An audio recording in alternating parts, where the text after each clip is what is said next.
Hello out there. It's me, I'm back. Today I'm going to be doing Kros Defense Contractor. Kros is a really interesting deck because it's Bant, but it doesn't do the typical Bant shenanigans to an extent. I think it's so hard to escape being a Bant deck and doing what Bant decks do, which is make everyone's life miserable. But I do genuinely like Kros a lot as a commander. You do so much without seeming to do so much. You tap and you goad and you give trample whenever you put a counter on. So the upkeep ability of putting a shield counter on another creature is actually like so unimportant to the deck's game plan. Yeah, I built this deck as a precon upgrade guide back when I worked for Command Zone. And at the time, I still didn't fully believe in what I was doing by upgrading this deck, as opposed to Parry the Pulverizer. But I like being a bit of a contrarian. However, I think by spending time with the deck and making a few upgrades and just kind of like play testing it, it just like grew on me to the point where now it's like a deck that I think about a lot. It lives in my head rent free, you could say. So the goal of the deck is kind of to like move people's creatures around like chess pieces and cast a lot of fog effects and just feel like kind of a master puppeteer up until I draw maybe like one of 6 cards that can put an end to the charades. So you'll kind of see that as I start to make my categories of what I'm doing with the deck and all that. But yeah, let's start by taking a look at the lands. I don't think there's anything too special with the mana base. I'm running Seaside Citadel, like just a straight up tap Triome that isn't even fetchable. I'm running the Scry lands, and I think part of that is because I have a 4 mana commander that I'm not even always playing directly on 4. I think I'm like ramping on 2 if I can. Like that's definitely something I try to do, and maybe if I ramp on 2 I'll play my commander on 3. But if I don't ramp on 2, then some games I just kind of put like a setup piece out and give my commander out maybe like the next turn. There's a few really good engines in this deck, and I kind of try to play around if I can get those in play and like having a backup option. But yeah, let's take a look here. We got 1, 2, 3, 4, 5, 6, 9, 10, 11, 12, 13, 14, 15, 16, 17, 18, 19, 20, 25, 26, 27, 28, 29, 30, 31, 32, 33, 30, 34 lands. Okay, so it might behoove me to add in a land. I think there's an MDFC though. I think I run the instant speed, put a +1 counter on a creature MDFC, and maybe I run Balaget Recovery. And if I don't run Balaget Recovery, what am I doing? It's something fortification, right? Yeah, Fastwood Fortification. Please tell me I am smart and run Balaget Recovery. Please. 35 anyway with this. Okay, so never mind. Maybe I don't need to add a land. But wow, I'm not running Balaget Recovery. I hope it's in this bag of ads. Otherwise, I'm gonna be disappointed in myself. Yeah, you know, I was seeing I run a Mystic Sanctuary and a Shifting Woodland in this deck, and I don't know if the deck needs either of those, so I might be looking to cut or swap those if there's a better land in the ad pile. I wish, like, you know, there's Labyrinth of Scophos, which is like kind of like Maze of Ith, and like maybe I could run that, but yeah. we'll cross that bridge when we get there. But I'm gonna put those 2 lands. I guess I should put them on the top as potential cards to swap if I find a better land. All right, next will just be a pretty generic ramp pile. I don't think I got too cute with it. Oh no, you know, sometimes I say things and then realize that they're just not true, and this will be one of those cases. I run a lot of ramp that proliferate or like benefits from proliferate, which brings me to wonder why I'm not running Twitching Doll. And it could be because it's a creature and I don't want to have my ramp tied to a creature. Is Twitching Doll a creature? I think it is. And the reason is because I do run proliferate. And the reason I run proliferate is because if I put a bunch of counters on things, or if things already have counters and you can like up the count of that counter, like increase it, then that will trigger Kros because you're putting a counter on something when you proliferate. All right, so Thought Vessel, this deck does draw a lot of cards when it's doing its thing, which is most games. Misleading Signpost, just a fun little trick. And then some pretty generic stuff with the Felwar Stones and the Arcane Signets and the Talismans. Wow, just 1 talisman. What's up with that? I feel so random. Maybe I should investigate why I don't have the blue talisman or stuff like that. Anyway. And then yeah, here's some 3 visits, some more interesting things. Glistening Sphere, yeah, just a mana rock that proliferates. That'll be nice. Everflowing Chalice, just put it on 2 mana for 1, like pay 2 into it. And it's just a Thought Vessel that might get better throughout the game. Hourglass of the Lost. I think there was a game I played where I was like, I could do it, remove the counters, and it would be good. But I think even if you don't, it's like still fine.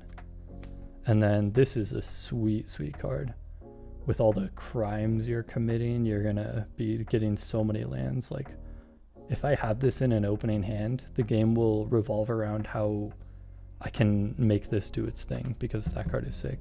And then Reshape the Earth, I mean, that's not really ramp, so I don't think I should put that in the ramp pile.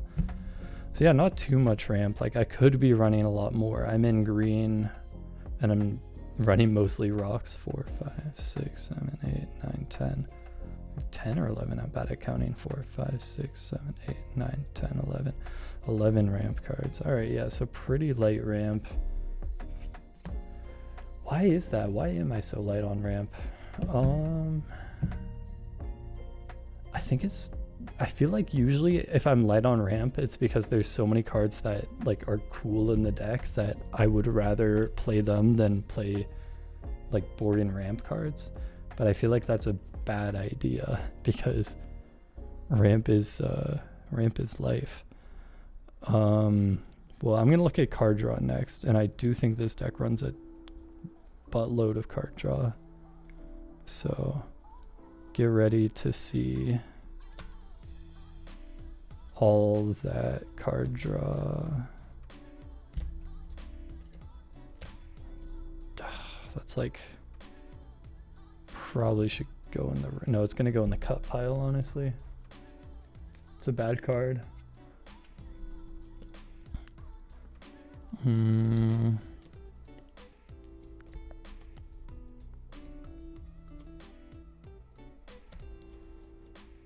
It's cool too because I have different kinds of card draw and they're all good, but for like slightly different reasons. You'll see.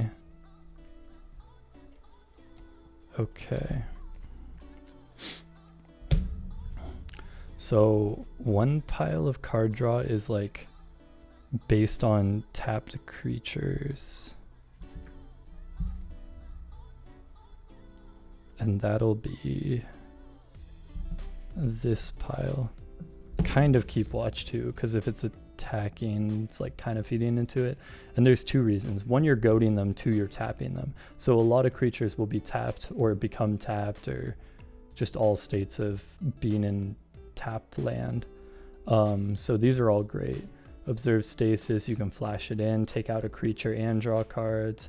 These target a player, draw a card for each tapped creature target player controls, target opponent controls. Draw a card for each tapped creature your opponents control. That's nuts. But that one does cost 3 to play and 3 to sack, so it's a little more. And then Keep Watch is draw a card for each attacking creature, which can also be a nice little refuel. And then here's kind of some more engine stuff.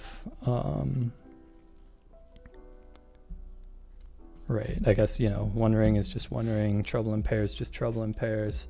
These two are super cool. Generous Patron, whenever you put one or more counters on a creature you don't control, draw a card. And then this one, whenever a creature an opponent controls becomes tapped, if it isn't being declared as an attacker, you draw a card. I think like there's times when this is better and there's times when this is better, but they're both insane. Because if Kros is in play, this is better because you'll tap them down when you put the counter on.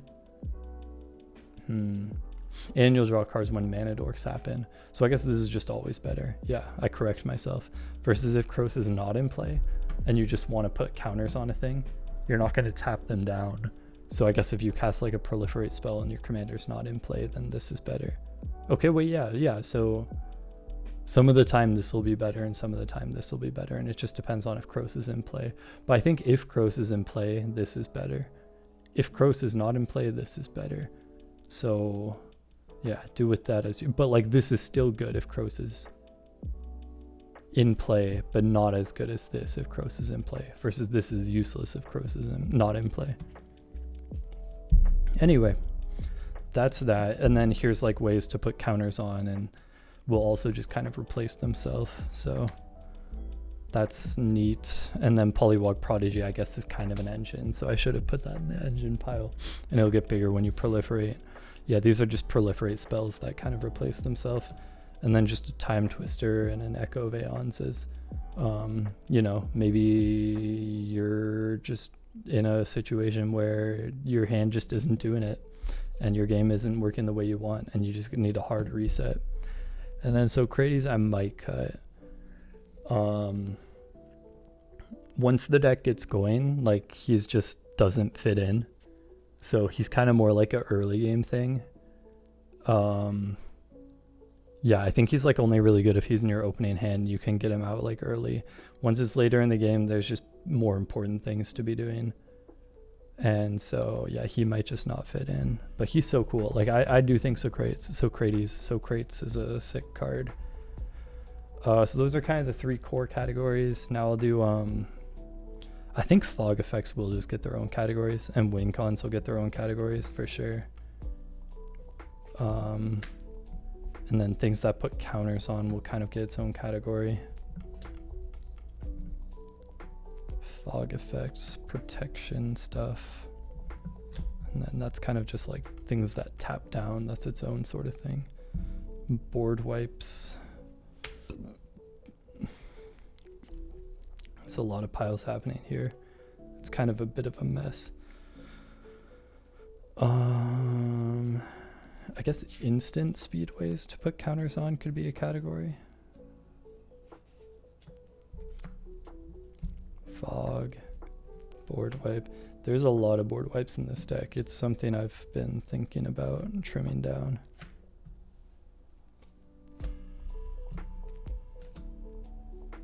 I might cut Truth and Justice.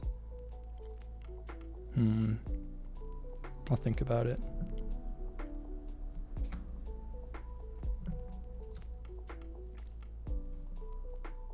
I guess Smothering Tithe is ramp, sure.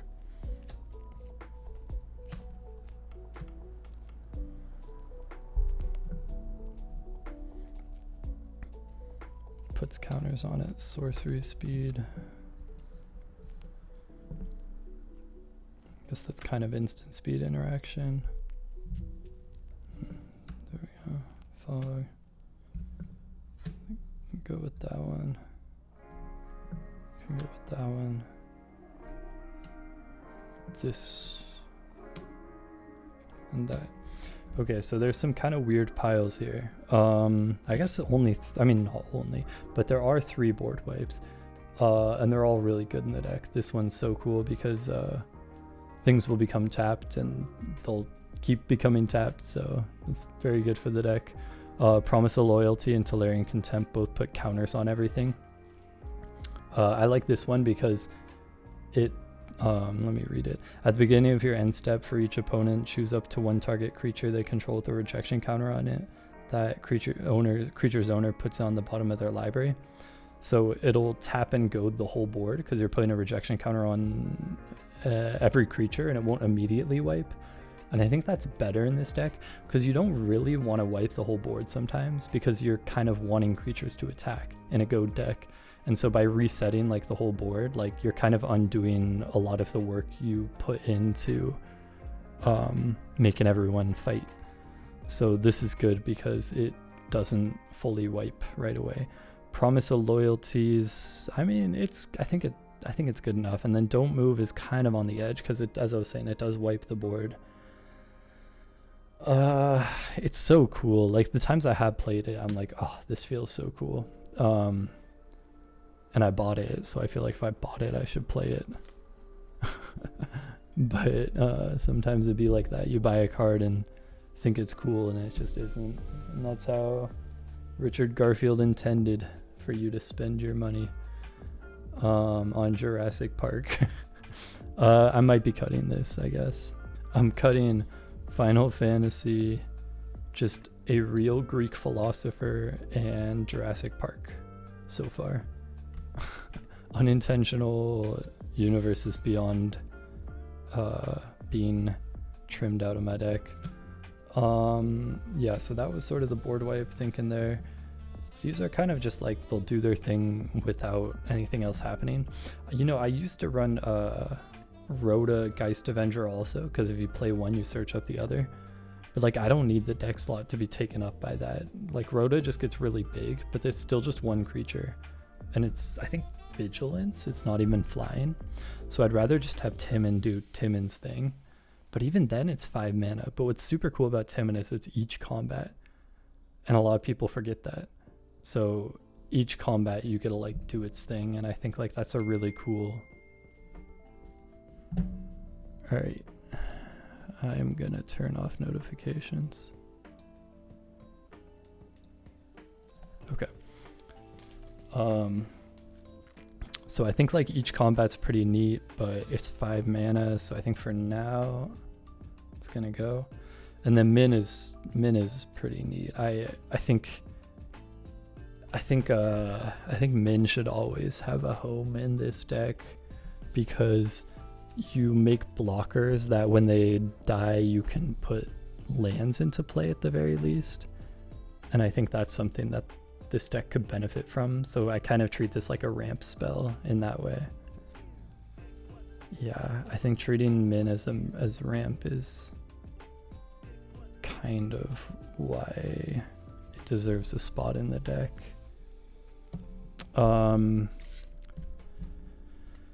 Yeah, I mean, reshape the earth, and then I assume I would have enough mana for a fog. So I'd probably get back to my turn and have a bunch of mana. That's a good play. And then Praetor's Council, I think I'm always happy with the way Praetor's Council goes, so I probably just run this. I am a huge advocate for that card. Let's take a look at this thick pile of fogs I run. 1, 2, 3, 4, 5, 6, 7, 8, 9, 10, 11. 11 fog effects. Everybody lives. Which ones are the best? I should start with that. Which ones are my favorite? I think Ethereal Haze, because it prevents all damage that would be dealt by creatures this turn. I'm gonna wait for the ice cream truck. Okay. So this will stop not just the combat, but also like things like Eshiki, which is like that one where it's like whenever a creature comes in, it deals damage equal to its power. So I think Ethereal Haze is probably the best fog effect I'm running. After that, Tangle, because it stops for 2 turns, not just 1. And then working down the list, Teferi's Protection, 3rd best. Sometimes I don't like it though, because if you have Smothering Tithe in play, like you turn off your own Smothering Tithe. Probably Fog would be the 4th best. I think Perch Protection.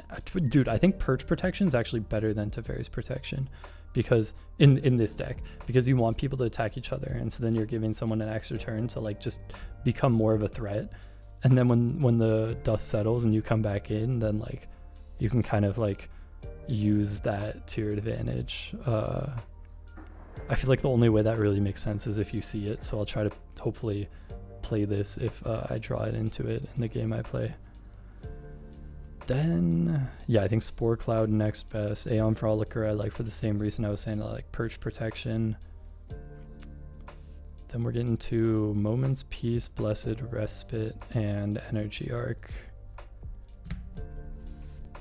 Energy Arc is kind of cool in this deck because you're tapping so many creatures. So with this one, you can untap creatures and then prevent all damage that would be dealt to and by those creatures. So then, like, let's say it's the 3rd person in turn order and the 1st person after you is attacking, then you can like untap like the 3rd person in turn order creatures, and then it goes to the next player, and like maybe they now need to think about that there's like creatures that they previously didn't have to think about that just got untapped, or like maybe the attacker's creatures, you untap those, and like it can just kind of like mess up people's plans in addition to preventing combat damage. So I think that's kind of funny.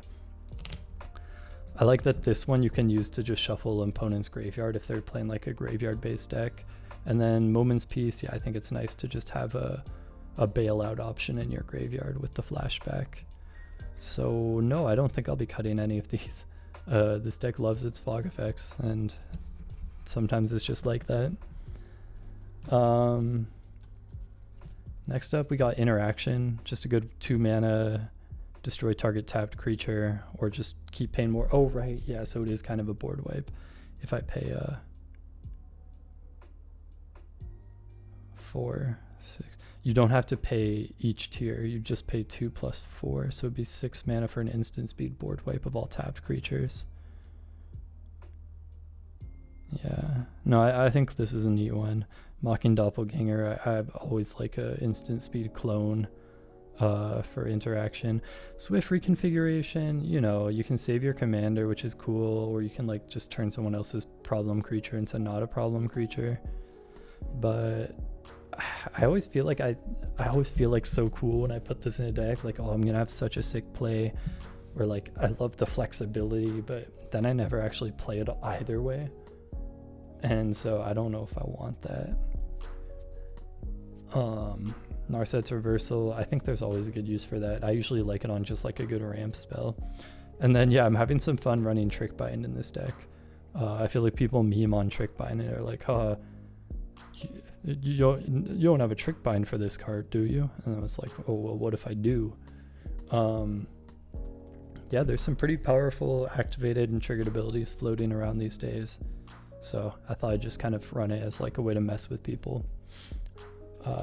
I'd rather that than run just like a mana drain. I think it's kind of more fun to like have people not expect the unexpected. Canker Bloom removal that can also proliferate, it's pretty sick. And then this is a interaction because you could play it during right before someone goes to combat and like goad their creature with Kros's ability. So that's why just a good instant speed, 1 mana tap goad, give trample to a creature. All right, so yeah, that's board wipes, that's that. These are some source speed ways to give put counters on a thing. This is probably the best way in the deck. 4 mana, put a counter on every creature in play. That's just goad the whole board. Obviously, if they remove Kros in response to Filigree Vector, then you're not cooked, but your plan to goad the whole board falls through. That hasn't happened to me though, which I think is interesting.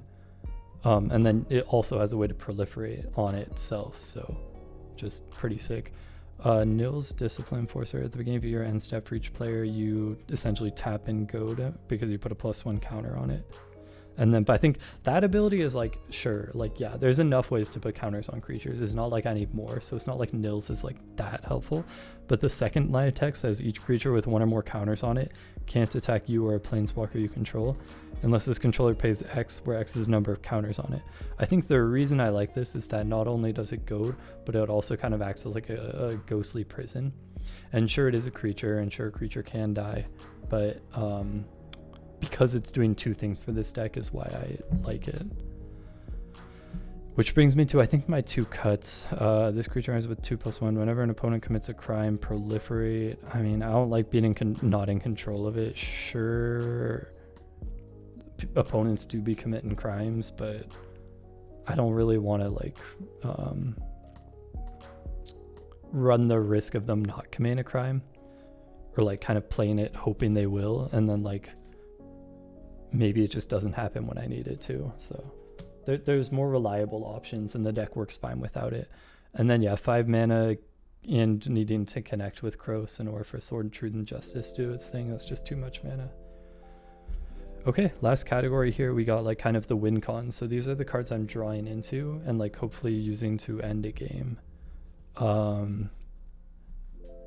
There's not a guarantee the game will end because of these cards, but I feel like I've drawn into them enough that I know if I do that I will be able to close out a game.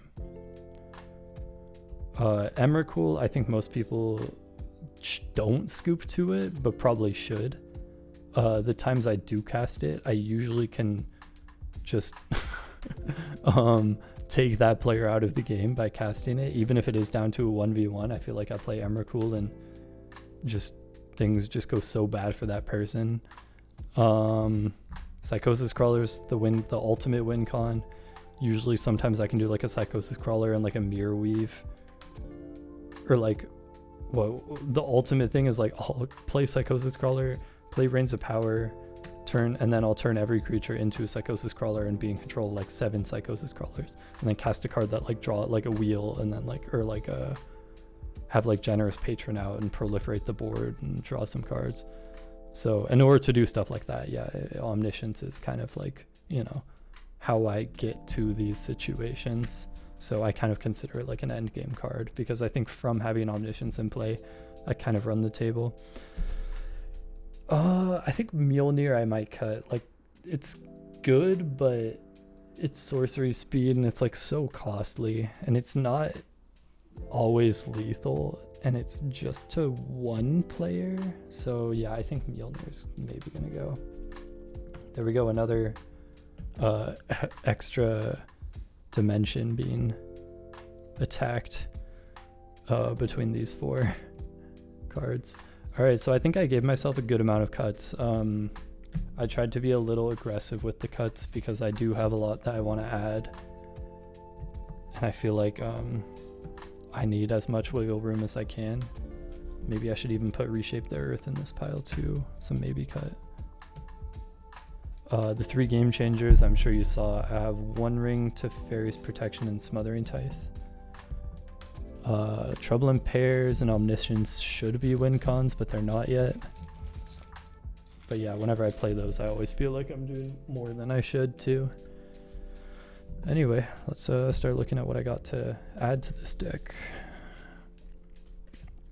I'm gonna just try to lay out as many as I can, and then I'll talk through it. Please tell me Balgate Recovery is somewhere in here. Ah, good. More fog effects. That's what I like to see. I got the Morning Tides light up there. Oh, Lucy McLean. I want to put this in some deck. This might be the one. Good Stifle. MTC's Ruse. This could be a fun one to check out. Yeah, I don't think I'm going to be adding Maze of Ith. I ran Angus Mackenzie for a bit. I don't like it, but I'll talk about why. Maybe I'll make room by, because I still have like 7 more here. I'll make room by pulling out a few right now. Yeah, I don't like Angus Mackenzie because it requires so much colored mana of like a specific type, and it's so like transparent but maybe one day I'll build an Angus Mackenzie deck because I do love my fogs. And it's kind of funny that it's just fog the creature. Creatures attack and block as normal, but none deal any damage during combat. All attacking creatures are still tapped. Use this ability anytime before attack damage is dealt. Yeah, it's just fog on a creature. It's kind of crazy. What else was I looking at? I might actually, yeah, all these. Oh yeah, this one. I used to run Charade and I cut it. Whenever you tap one or more untapped creatures your opponents control, draw a card. This ability triggers only once each turn, and when it comes in, you tap a creature an opponent controls and put a stun counter on it. So I don't actually like stun counters in this deck because I want them to untap and attack. Because I'm going through the effort to put a counter on them to give them trample and goad them. So stun counters are kind of counterintuitive in this deck. And then also I don't like that it only triggers once each turn, and that no matter how many creatures I tap, I still only draw one card. Because if I'm proliferating and putting a lot on, for 4 mana, I want to be drawing more than one card. Because I'm already running Generous Patron and the Verity Circle, which do it so well. Having said, a third away, even if it's less good, might be nice to have the redundancy, but I already feel like I draw a lot of cards. So yeah, I think both effects are not, they're like what you would think this deck is doing, but I don't think it's I think it's kind of a trap. So yeah, none of that. Chronomantic Escape, Yare. Okay, yeah, I guess I have 6 more potential adds here, but I'm gonna go through what I have out first, and then we'll just oh right, yeah, Forgotten Ancient. I ran this too, just too slow. Yeah, I don't like that. I'll put Jailbreak out. Okay, what do we have here? Right, so speaking of more efficient ways to do what Charade does, whenever I put a counter on a creature I control, draw a card. No, darn, that's unfortunate. I don't know where I'm gonna put Mikey and Leo. I don't really have a good deck for him. Oh, that's false, I do. I'll put him in my Rocco Street Chef deck. Okay. Alright, what do we have?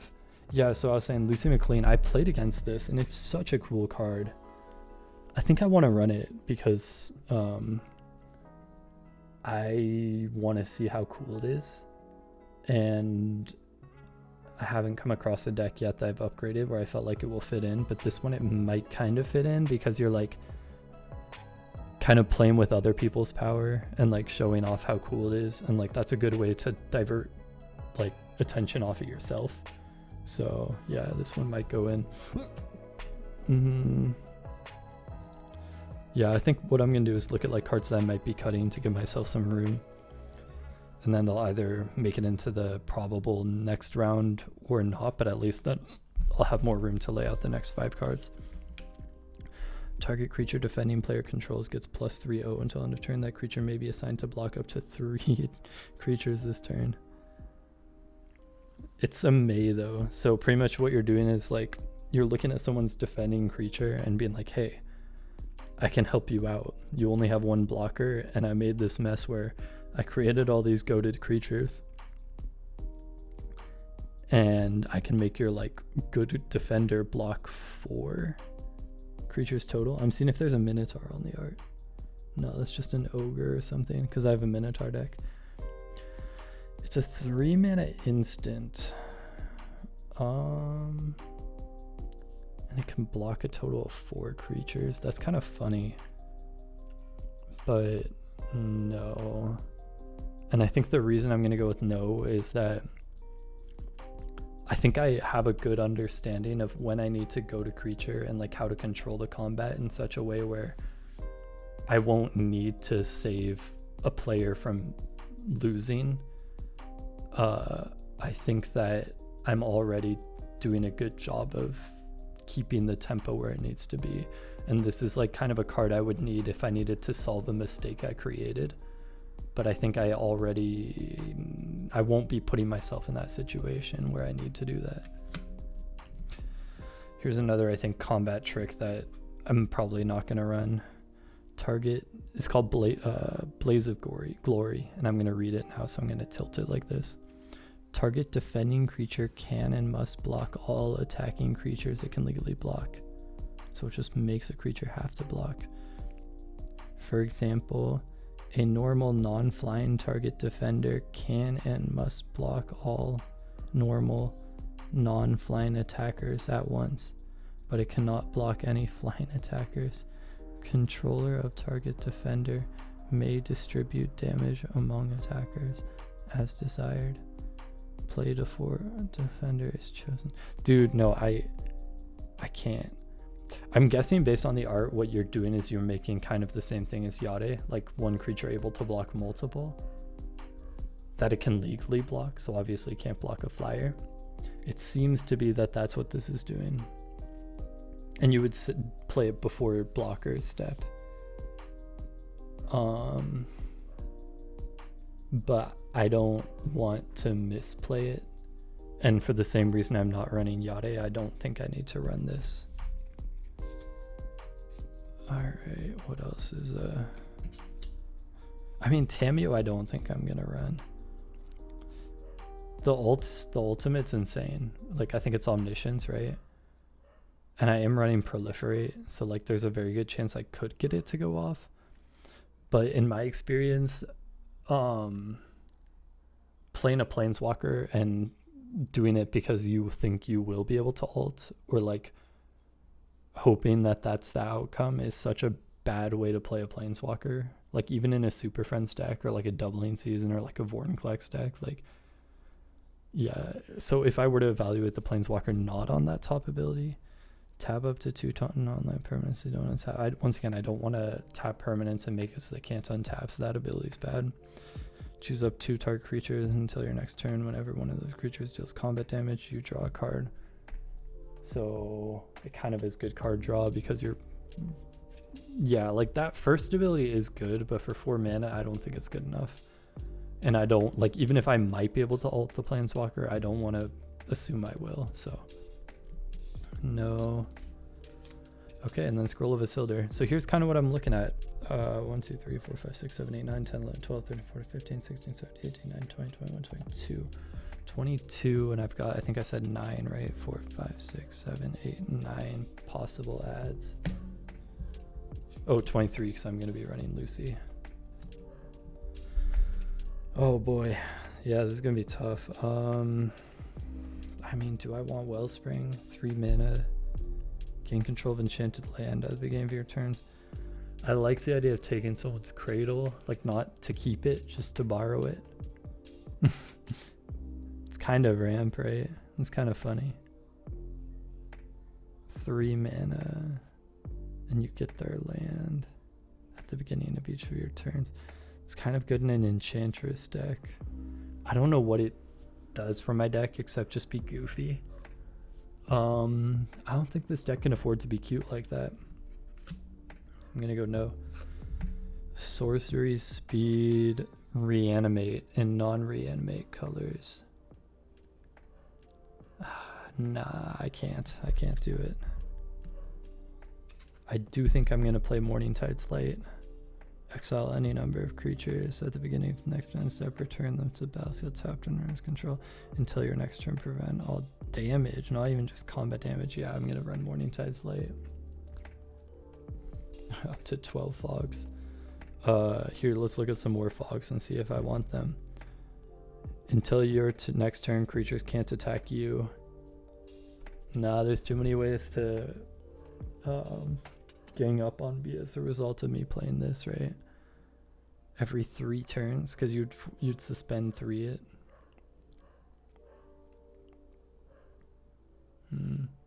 I got the foil of this. I think there was like a time when it was like rising up in price, and I got the foil because I thought it was going to keep rising, but I think I bought it like kind of high for like $15, either 10 or 15. I can't remember. I think it'll have its moments again at some point, but I don't think now is when it's in its glory day. I think this card still has a glory day coming, and it's not today. Empty City Ruse. I used to think this is a bad fog effect, and I think it still is. Target opponent skips all combat phases of their next turn. Right, so the reason this would be good is if creatures have like attack triggers.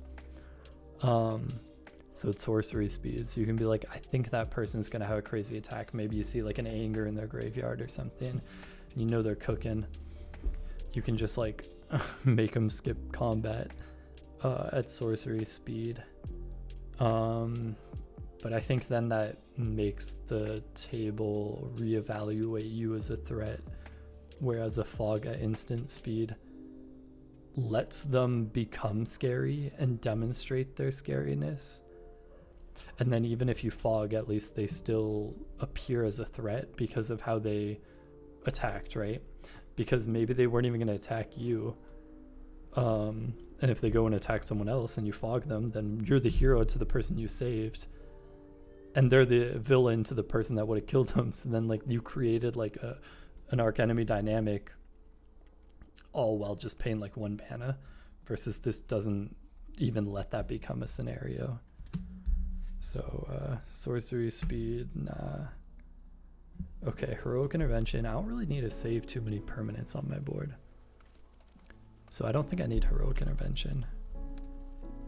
I don't think I want more 2 mana ramp. I think I'd rather have Farseek too, so I could get out a Triumph. These two are interesting. This one's instant speed, and it puts a duty counter on it, which kind of does what my commander does. So I like this one a little bit more. Return target permanent card in opponent's graveyard or the battlefield under their control. When the permanent enters the battlefield, return up to 1 target permanent card with an equal or lesser mana value from your graveyard to the battlefield. So I think why I thought this is cool and why I still kind of do is you can just put counters on the creature. You could bring back their scariest creature, but then just like put a counter on it, and that's no longer your problem. And you could get back like a Smothering Tithe out of it or something else cool. The reason it might not be good though is I don't really have too many permanents in the deck, so I don't need the effect. It's more just I would be playing this more for the part where I give them something, and for that reason I think I'd rather this one, the Immortal Obligation. So I think I'll run that, but not this. What else do we have? Instant speed. Choose target permanent card in your graveyard. If its mana value is 3 or less, you may put it onto the battlefield. If you don't put it onto the battlefield, put it in your hand. I don't think I need that. I kind of like the idea of a fractured identity. You know, someone has like a heuristic study and you destroy it, and then everyone else has a heuristic study, and things like that. I think the things you can do with a fractured identity are just super interesting and fun. And like, I feel like it's one of those cards where every time I play it, the game is more fun as a result. And I think lots of decks can just appreciate or enjoy that aspect of Magic. I think Heliod, it might be nice to have just another card I can draw into that could be a win con, or just a good mid-range engine. I think mid-range engine / win cons are nice. So I got 5 ads here. Return target card from your graveyard to your hand. So it's like Cosmic Rebirth, but 1 less mana. Yeah, I think I want that because it's target card. It's not even, it could be an instant or a sorcery. This is my Battle Good Recovery at home. Same with Healing Technique. I think I'm okay putting that in. I think Life Gain is kind of nice. And maybe I get back like an Omniscience or something. I don't know. This might be a maybe. I think same with Stifle. I think Trickbind is enough. I don't need 2. Scroll of Isildur is kind of mean. Gain control of up to 1 target artifact for as long as I have it. I love the 3rd chapter, but that's so far away. Yeah. I think all 3 chapters are kind of nice, but this I think is only good if it's in my opening hand. And I don't want to run a card if it's only going to be good in my opening hand. This is a 1-mana cantrip, right? Put a counter on a creature, draw a card, sorcery speed. If this were instant, huge, but it's sorcery, so I'm gonna go no on that. Riku. Whenever I put one or more counters on a creature, until end of turn, that creature can't be blocked by creature. That doesn't matter though, right? Unless, because if Kros is in play and I do this, it'll tap them down. And so if I'm tapping them down when I put the counter on them, then being unblockable does nothing. I think what is cool is I can remove a shield counter from an opponent's creature and put it on Kros. And I think that's kind of a nice effect for, yeah, any point in the game. So that might be a nice one to have. I'll put that in the ads. For each foe. This is a really good one, Regna Sanctum. It does what Filigree Vector does, in the sense of I can goad the whole board, or I can be more selective about it and give like one player a goaded board and tap down another player's board. I think that's kind of cool. I think I did run it and cut it, but I think I'm going to add it back in here. And then Leadership Vacuum, instant speed. Target player returns each commander they control from the battlefield to the command zone, and it just draws me a card. This is really good in what's that dinosaur, the one where you can like copy a spell if it's like tapped or something. Forgot what it's called. It's the Teamer Commander, because yeah, you can just like mess with opponents, like 2-for-1 them and stuff like that. I mean, yeah, there's more commanders now that like copy instants and sorceries, but I think it's just like a 3-mana effect. If I'm just getting one copy of it, it's not good enough. So how many ads do I add? 1, 2, 3, 4, 5, 6, 7, 8. That would leave me room for, I think, one more. 4, 8, 9, and that's assuming I like all these cuts, which sometimes I don't. What card? I haven't gone over these two. Oh yeah, I don't think I'll be around Stifle. Healing Technique, I'm like not convinced yet. This is ramp, and it lets me get a cool creature in play. I do love this card, but I don't think this is the deck for it. Public Enemy. When all creatures attack enchanted creatures controller each combat if able. That's so mean. When enchanted creature dies, draw a card. Yeah, I think that's too mean.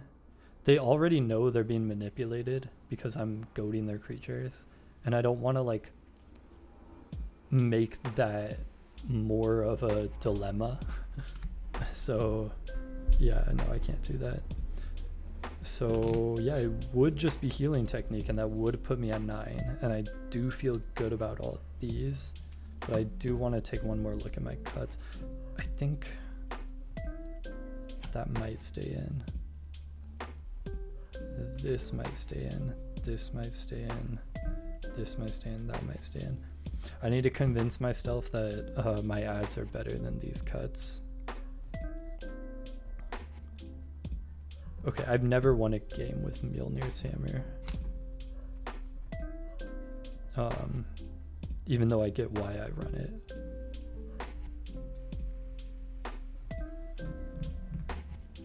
This card has put in work in a game or two, but then there have been games where I haven't cast it because I'm like, I don't want this game to be longer. I would rather a game end that I lose than win a game that's like 3 hours because it had too many board wipes in it.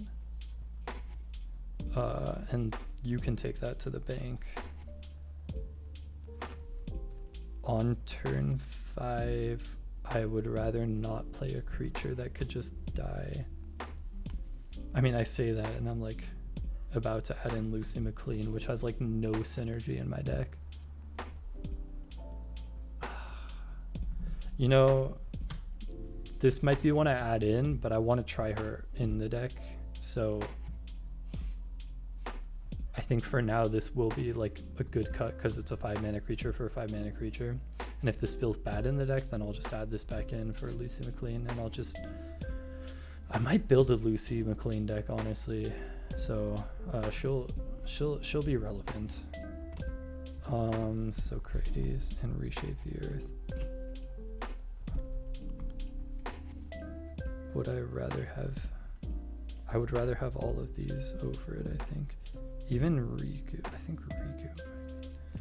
I don't like that Riku taps to do the better part of this ability, and that all it really gets me is a shield counter.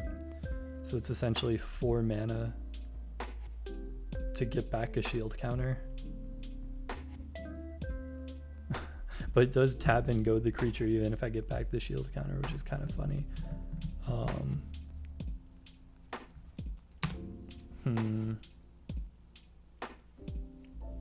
think about it. Over. No, I won't. I'll think about. The more is, do I think about these, and if I want these, I think I do want Socrates, and I think I do want Reshape the Earth, man. I do. I think I. No.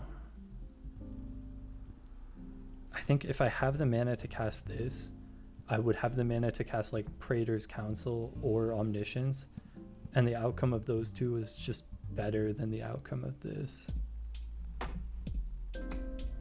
So I need to find one card that I'm not gonna run here, and it might be Healing Technique. Yeah, cool. Those are it. This is it. I did it. I made decisions that led to this deck hopefully being more fun. All right, well, I'm gonna swap out these cards, go look for a game, and I'll be seeing you real soon in a bracket 3 game of Kros Defense Contractor. I'm probably fucked, but I'll take it. That's the spirit. All right, untap. Yeah, no pre-games. Untap. Oh, good draw. Play Seaside Citadel. Pass.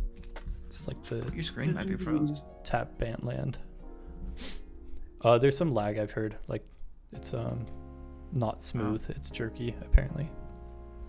Okay. Draw for turn. We will play Forest and tap Forest for Finhorn Elves. Pass. Okay. No draw. I'll play a Command Tower to a Soaring. So this deck does struggle. I fucking knew it. I told you guys. Stack this hand, dude. It's for the good of the table. Turn 1 Soaring. I called it. It's okay. It gives me good content. We love some Soul Rings. Swamp into a Soul God Lantern. Nice. Okay.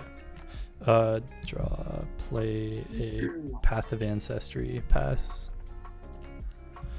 Okay, so I'm drawing some land, so I still got 4 in hand, which is pretty nuts. I don't think my next 4 turns will be with this hand. I'll probably be casting Time Twister before I get to that point. I guess KOT will let me put lands into play. Priest of Titania, or Kiana, or whatever you want to call her. Pass. That's going to be an issue in an elf deck. Yeah, basically. This is a strong deck. Untapping your mana Play this is Rugged good. Prairie. That's my lane for turn. But the card draw doesn't. The commander doesn't have card draw on it, so you know. And I'll tap 4 here It's for probably- a Silent Arbiter. No pass. No, 1 spell a turn, right? Untap, okay. Oh no, just 1 Draw. attack, 1 block a turn. Okay. We'll do Once again, that might be a problem. with Urberg, my Term deck. of Yurgmurth. I got a little group hug of my own there, bud. Nice, thank you. And we'll cast a Zuzu. And I'll pat. Support Cutthroat. Alright. Untap. Draw. Play a tap Temple Garden and pass. Alright, so I drew a Obscuring Haze. Let me check. I drew another fog. Ethereal Haze, right? So I got 2 fogs in hand, a wheel, No my land Fractured again. Identity. I knew I shouldn't have taken the hand.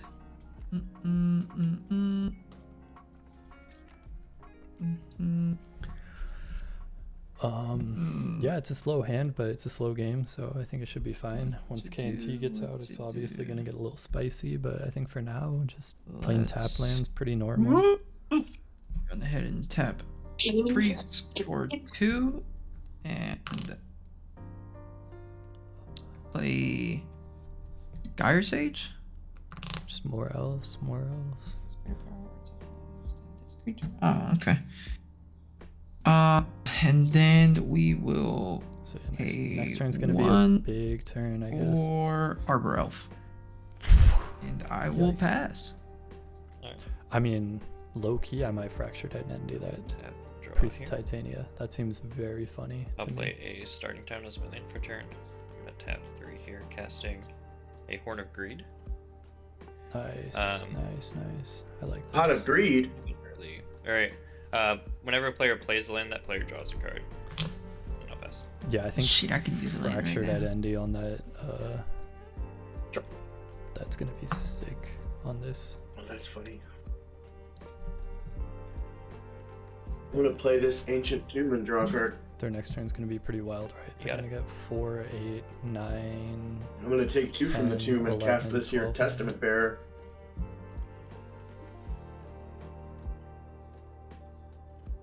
That's cool. Yeah, they got 11 mana next turn on turn 4. And The most elf deck. yeah. ever. Shadowcroft has no blockers. Go to combat and hit you for 1. Alright, I'll take one. Pass. Alright, untap. Draw. Play.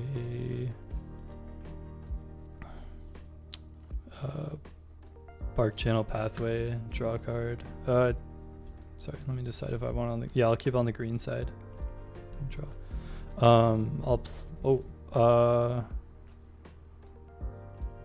Yeah, that's better than playing Kros. I was about to play Kros and I drew Trouble in Pairs, so it seems like a better play. I'll pass.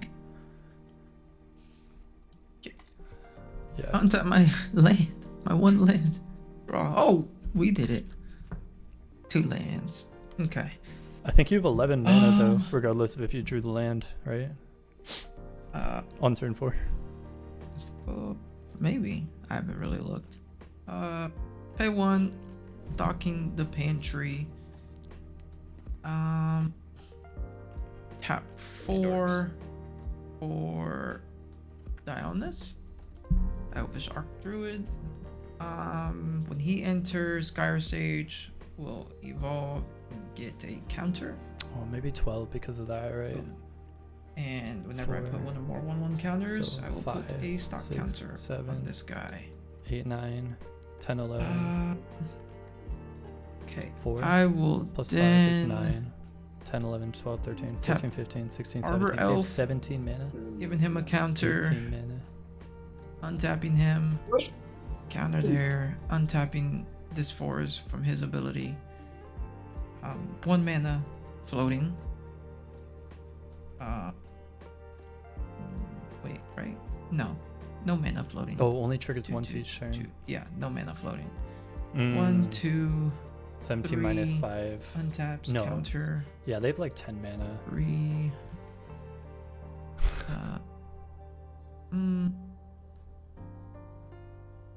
Oh, triggers once time per elf, right? Whenever this creature becomes Okay, tapped. so 3. Yeah, so yeah, no, he does Tap have like him, 17 untap mana. him. Actually, I don't need to do that. My fault. I have 3 floating. So then I will play Inspiring Call. Draw a card for each creature I control with a 1/1 counter on it. Yeah, Those creatures gain indestructible until that end was of the turn. concern, yeah. Any response to that? Mm-mm. Or I draw. Nope. No response. Nope. Okay. Cool. I will draw 3. 1, 2, 3. That will resolve. Yeah, the concern was they have card and draw. They have indestructible. Cool. I will go to combat. How big is that guy? Damn. And just pass after that. Alright. I'll draw for turn. So maybe he has like a Very Tyvar cool. stand in hand. I'm playing my land for turn. I will draw. Even cooler. I'll tap 4. Wait there. I'll cast a Smothering Tithe. Oh yeah. I'll tap 2. If that's okay. That'll resolve No, there. and I then don't have anything to stop it. I'll tap 2 for a Howling Mine. I'll draw a card. You'll get a treasure. Thank I you. will respond to Howling Mine. Okay. I'll tap 1, 2, tapping this to untap target, 3, and attempt to beast within the Smothering Tide. Okay. So with Howling Mine on the stack, the Trouble in Paris would be on the stack. Yeah, assuming they don't let me draw the card first. My bad. I'll put that back.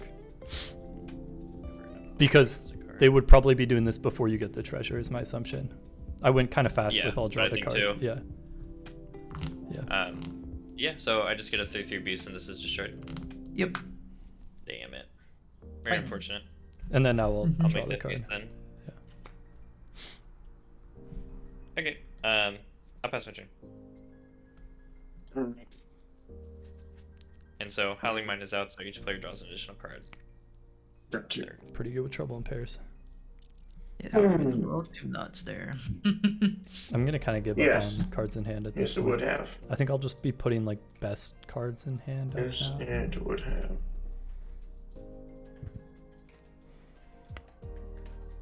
It's all for the good of the table. Naturally. They're Yes. tapped out, which is good, but okay. Ethereal Haze, I think, deserves a spot. Tell you what, I'm gonna take another 2 from the tomb. We'll do 4 for a Crypt Gas. And then maybe Play a Heliod swamp. Radiant Dawn's good too. Draw I from the guess. horn. Heliod Radiant. And we'll cast and extort a serrated scorpion. I'll draw. So a you'll card. each lose 1 and I'll gain. The scorpion's a 1/2 with a dies trigger. It deals 2 to each opponent and I gain 2. Okay. And then I'm gonna go combat. And I'm gonna swing my Testament Bearer at Yucky. Okay, how big is he? He's a 4/1. This Fractured Identity Okay. play is gonna be I so will fun. take 4. I know it's kind of bad because like I don't get the elf until my Alright. turn, but Am I- it just makes me happy for making this there. add to the deck, Did I I- guess. 1 from that guy. Okay, there we go. I love to see the Aristocrats deck getting these attacks in. It's kind of wholesome. Yeah, dude. I'm a Gruul player at heart. We don't Nice. miss Beat Street. No, it's good. I drew my other card. I'll play a land, draw from that. I've been excited for this play since you played a Priest of Titania. I'll play a Fractured Identity. That's gonna exile it, and each opponent gets a Priest of Titania. Let's go. So you're exiling my Priest of Titania? Yeah, It's and the real group mode. the 3 of us will each have a priest, which will, because priest sees each elf in play. So yeah, exactly. Okay, what Each was elf, that? yeah. That? Fractured Identity. It's a proxy, so yeah, you won't be able to scan it. It's FRACTURET. It's 1 blue black. Blue white. I'm not in It's black good. boss, but I could play it because there is an Urborg if yeah. it did have a black. Oh, it's a Fractured Identity. Exile target non Yeah. Okay. And then I'll pass Cool. turn. That's all my mana. Cool, cool. I'm at like a lot of cards because of card draw. 1, Yeah. 2. Oh, let me make sure. 4. 3, 4, 5. Okay, I'm good. This I one. will untap. That one. How many elves do you have, Elvish Archdruid? I have 4. Elvish Arc. Sweet, 7 So- on board. I think You have that one too. 4, 5, 6, 7. Yep.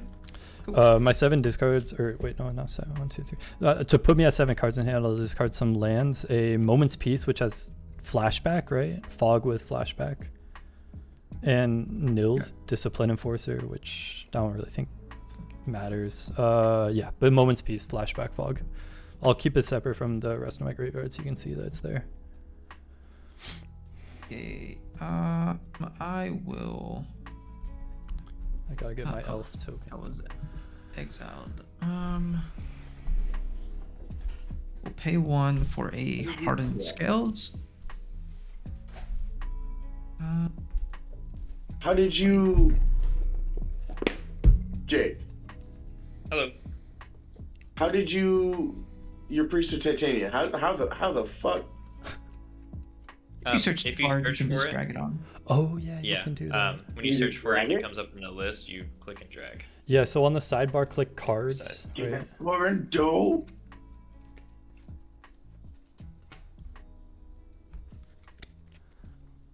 Yeah.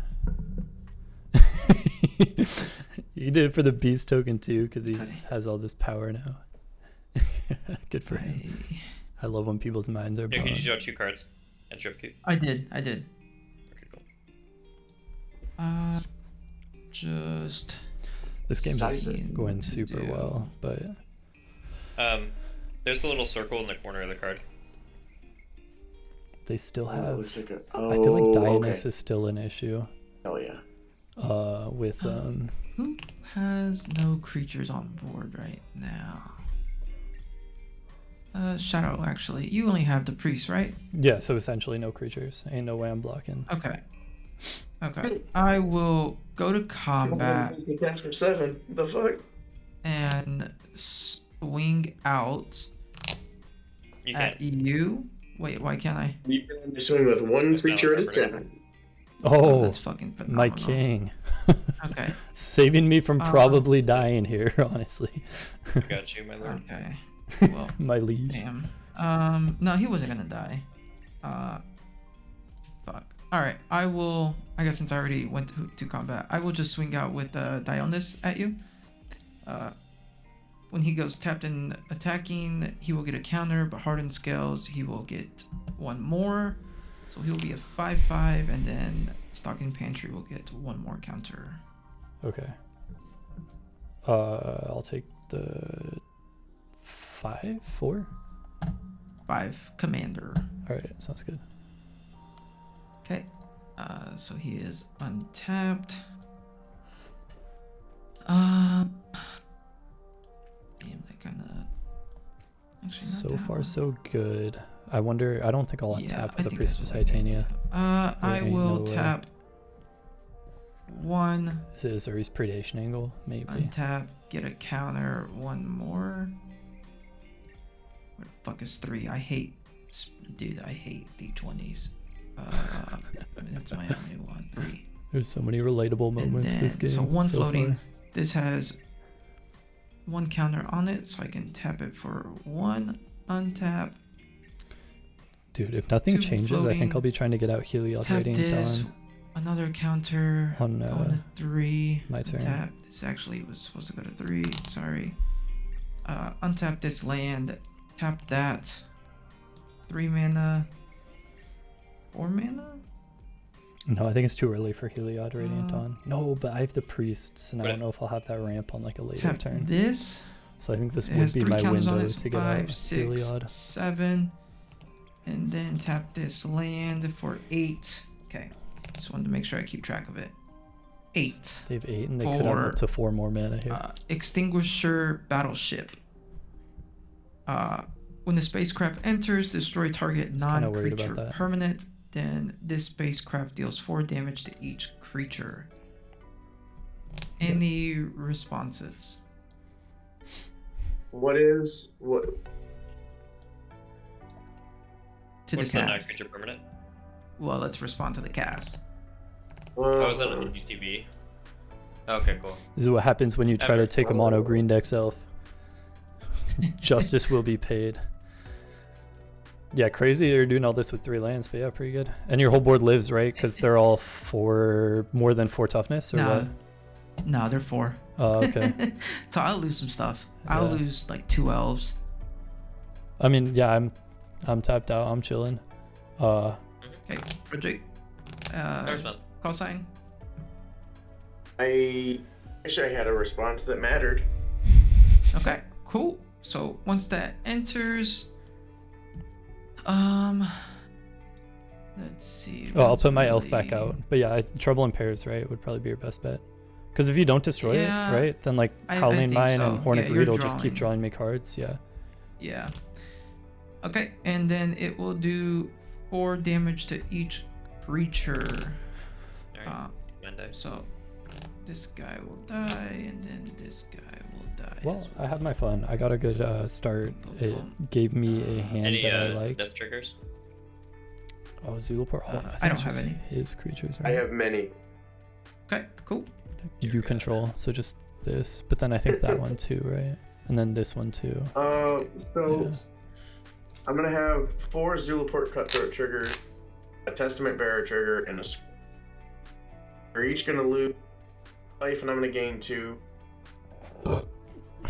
Excuse me. Sorry, you're each gonna lose 6, and I'm gonna gain. 1, 2, 3, 6. 4, 5, 6. Yeah. Hey, I lost 6. And then I will look at the 7. top. I think 3, it's 7. 1 into my hand, and the rest to my grip. I think it's 7, not 6. 4. I have 4 creatures. Priest of Titania. 6. Oh. Yep. It is 7. One more. Forgot about Okay. that. And can someone remind me on stationing? If you station it all the way, does it stay out that way, or is it like a vehicle where it, like, when you crew it, it goes back? I'm pretty sure you add counters on, so like you can accumulate them Yeah, over the it course gets of the counter, game. So it's permanent. Yeah. Okay. You put But that one once it into my hand reaches and 5, swamp it'll and a blood artist to the grave. Okay, cool. Yeah, I'm just pretty sure becomes a that's it. creature. Okay. Cool. We'll keep them artifact for now. And I will pass my turn. Tap here, I'll draw 2 for the Howling Mine. Very cool.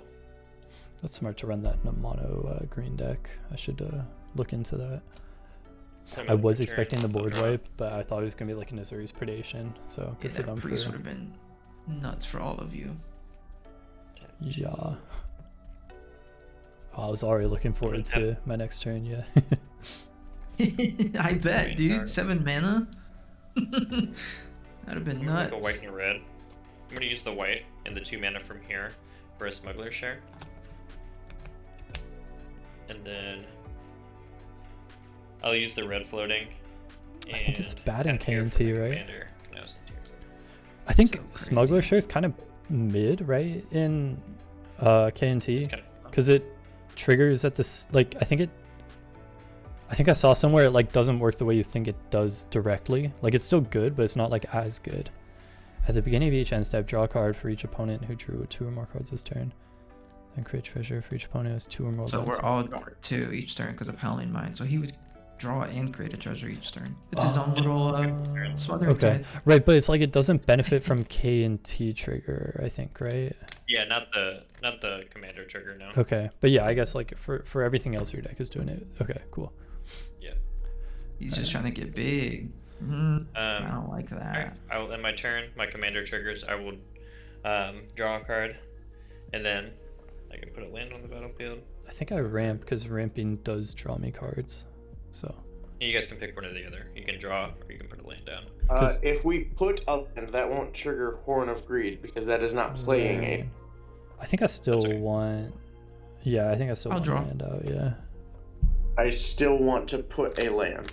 Yeah. I'm just I will clarifying the not put a unfortunateness land. Yeah. Thanks for pointing that out. because I would love to touch more cardboard. Believe you me. Don't we all? All right, because Oh, yeah, Howling my Mine turn. I will get to give touch me- cardboard. Yeah. Yeah.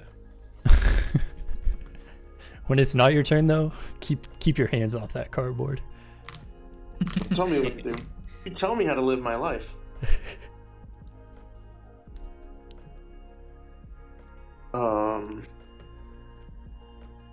I'm gonna take another 2 from the tomb. Cast Conrad. Yeah, it's time for the rad.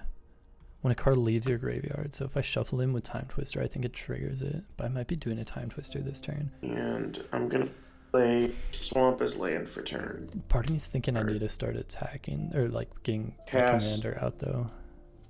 Blood Gas. Yeah, I think I 2/1, should can't start. block. Haste as long as an opponent has 10 or less life. I'm gonna get my commander. And Landfall, if it's when I a would land love to enters the be- battlefield under my control, I may return it from the graveyard to the battlefield. Yeah. That's so good. Get my commander out. So fucking good. What was it? Sorry. Flood gas. Oh, yeah. I guess so, because every time it dies or enters, it'll like trigger Jeez. Conrad on both ends. So I could see how it's good on both With that- sides of rad, I will pass. or like for both aspects of rad. I'll draw. Yeah, you're instead.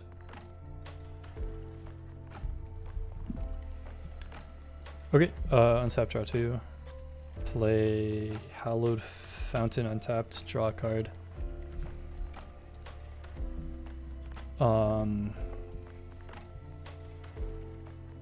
Yeah, I think play Kros for 4. You'd create a treasure too, wouldn't you, Jake? No, that's Yeah, if you you'll do need 2 no one. lands, and no one's doing 2 lands right now. 1, 2, 3, 4. I think, no, I want to be doing Oh, this land, because that's just a green. Path of Ancestry, I'll scry 1. I'll put that on the bottom. Ah, there is a K&T trigger. Oh, no. It's a land. I'm like, I couldn't get that into play because I'd have to draw a card to get that land and then put it into play that way. And I don't have a way to draw a card. See, I should put it on the bottom. Unless, do I have a way to get a land into hand?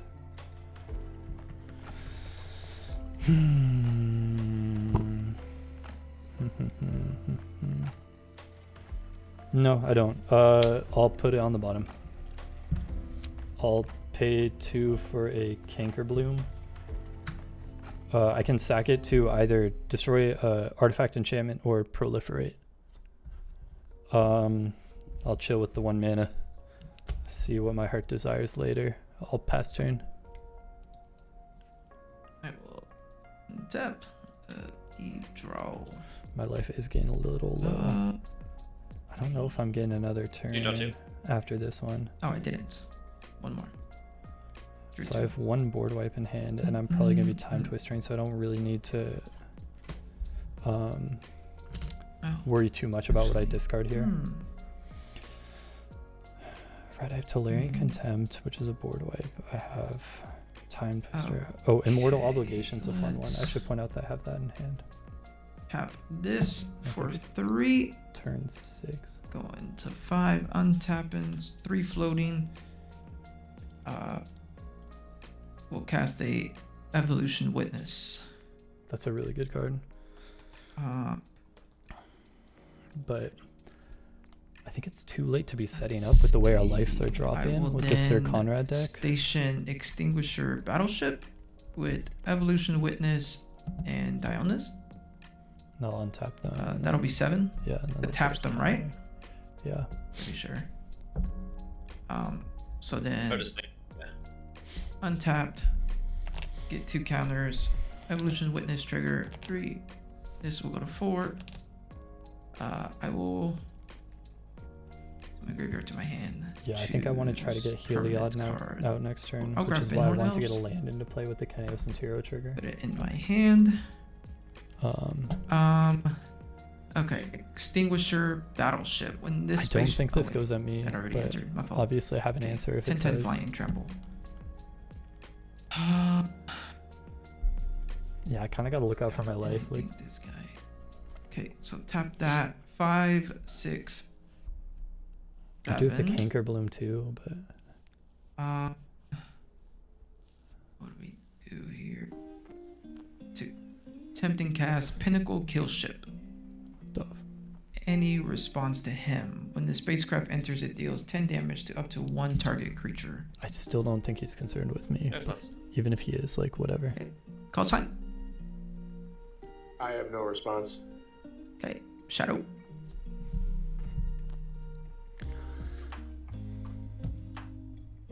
No response.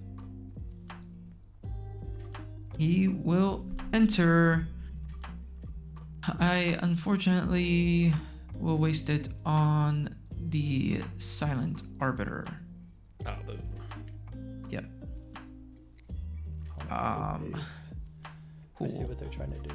Or, and like, I don't really see, but it looks like, yeah, they're I just will den. concerned about going wide, and that's stopping them from going No. wide. No indent. Yeah. No, and then. Pay 1 to cast Elvish Mystic. And then I will Yeah. use Elvis Mystic to station this, untapping it, giving it 2 counters. I actually That's gave. a deep reference. And then does this one? Yeah, and then We're old. 2 counters And then there. you put it in a bag and you hand it to me. I eat it because I'm hungry. Okay, I will go to combat. Cool. Yes, we are old. I will swing the Extinguisher Battleship over at Bro Jake. No way. And- Sammy. Oh, come on. Actually, Evolution No Wit. Let's way just this I don't even have the most do life. that. And I will swing. Wait. Before I say that. Whoa, hey. The Norseman is winning.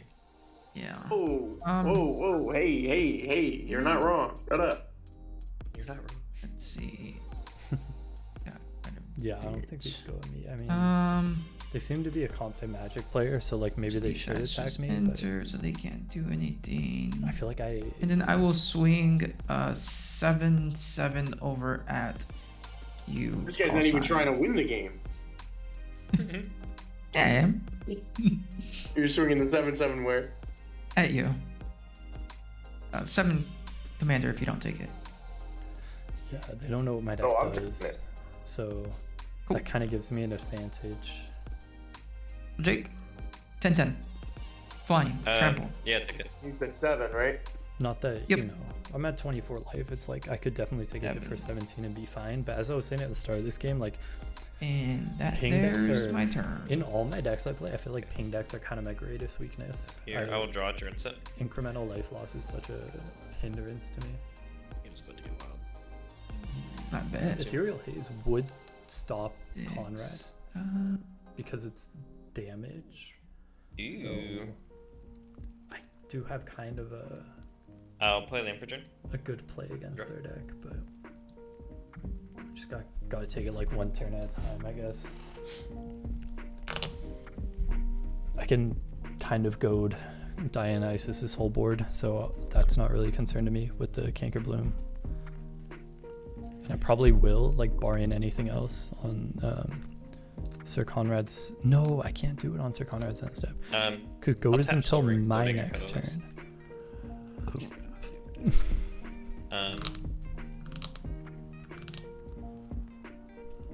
So yeah, I just gotta kind of play it slow here.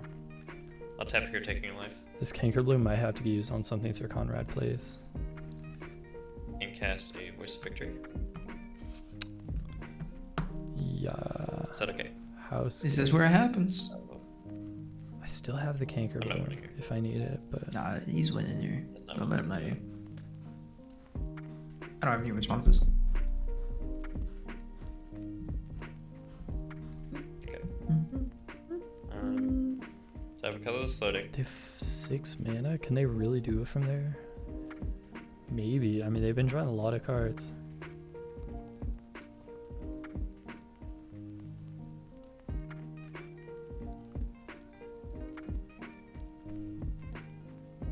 I don't think they have it. I think they're just gonna play something like very scary, but like not game winning.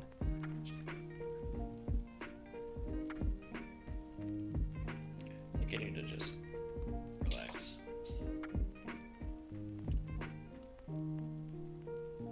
Okay. Cool. So I've got that set up here. I'm actually gonna go ahead and just end my turn. Yeah. Okay. Kynaios and Tiro trigger. I will draw. Then I'll put a land on the ground. On the battlefield, we will do this plains. You guys can pick one or the other. Elder. I will draw. Okay. I will discard this forest and an arcane signet to hand size. Cool. Dang, you should have played those.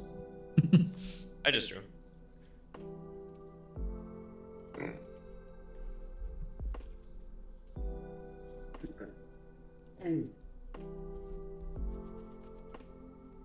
Oh, draw 2. Yeah, maybe I hit the Smuggler Share with the Canker Bloom just to like take him off a bit of. No, I don't need to, right? Because if I'm just Time Twistering, then it doesn't matter how many cards he draws here. Time Twister might get countered. In which case, I'm gonna take 2 from the tomb, I just go Dionysus. tapping 3 for a Phyrexian altar. and then we have to figure out how to deal with the voice of victory. Is Okay. that I'm going that's not to Zach infinite? the blood gas black. That'll trigger Conrad. Lose life. Yeah, lose a life. Okay. I'm gonna tap 3, spending my floating for 4 to cast Tormod. Desecrator. Leave your graveyard card. So he'll get a zombie, and then he'll get 1. So we'll have like Oh, 3 mana shit. here. It's good, but I'm not seeing it. Does that trigger with Soul Guide Lantern? No. Because Soul Guide doesn't exile cards from my graveyard. Each opponent. And,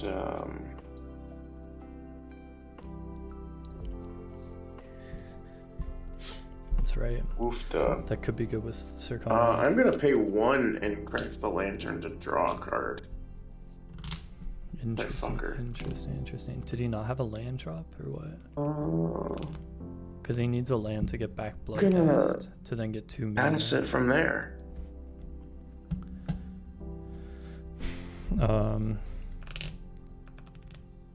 Yeah, before your smuggler share trigger, I'm thinking if I want to, what's it called? Crack the, before it would trigger, if I want to crank or bloom to destroy the smuggler share. I guess Phyrexian Altar is a thing. Nah, we're fine. Okay, I'll untap.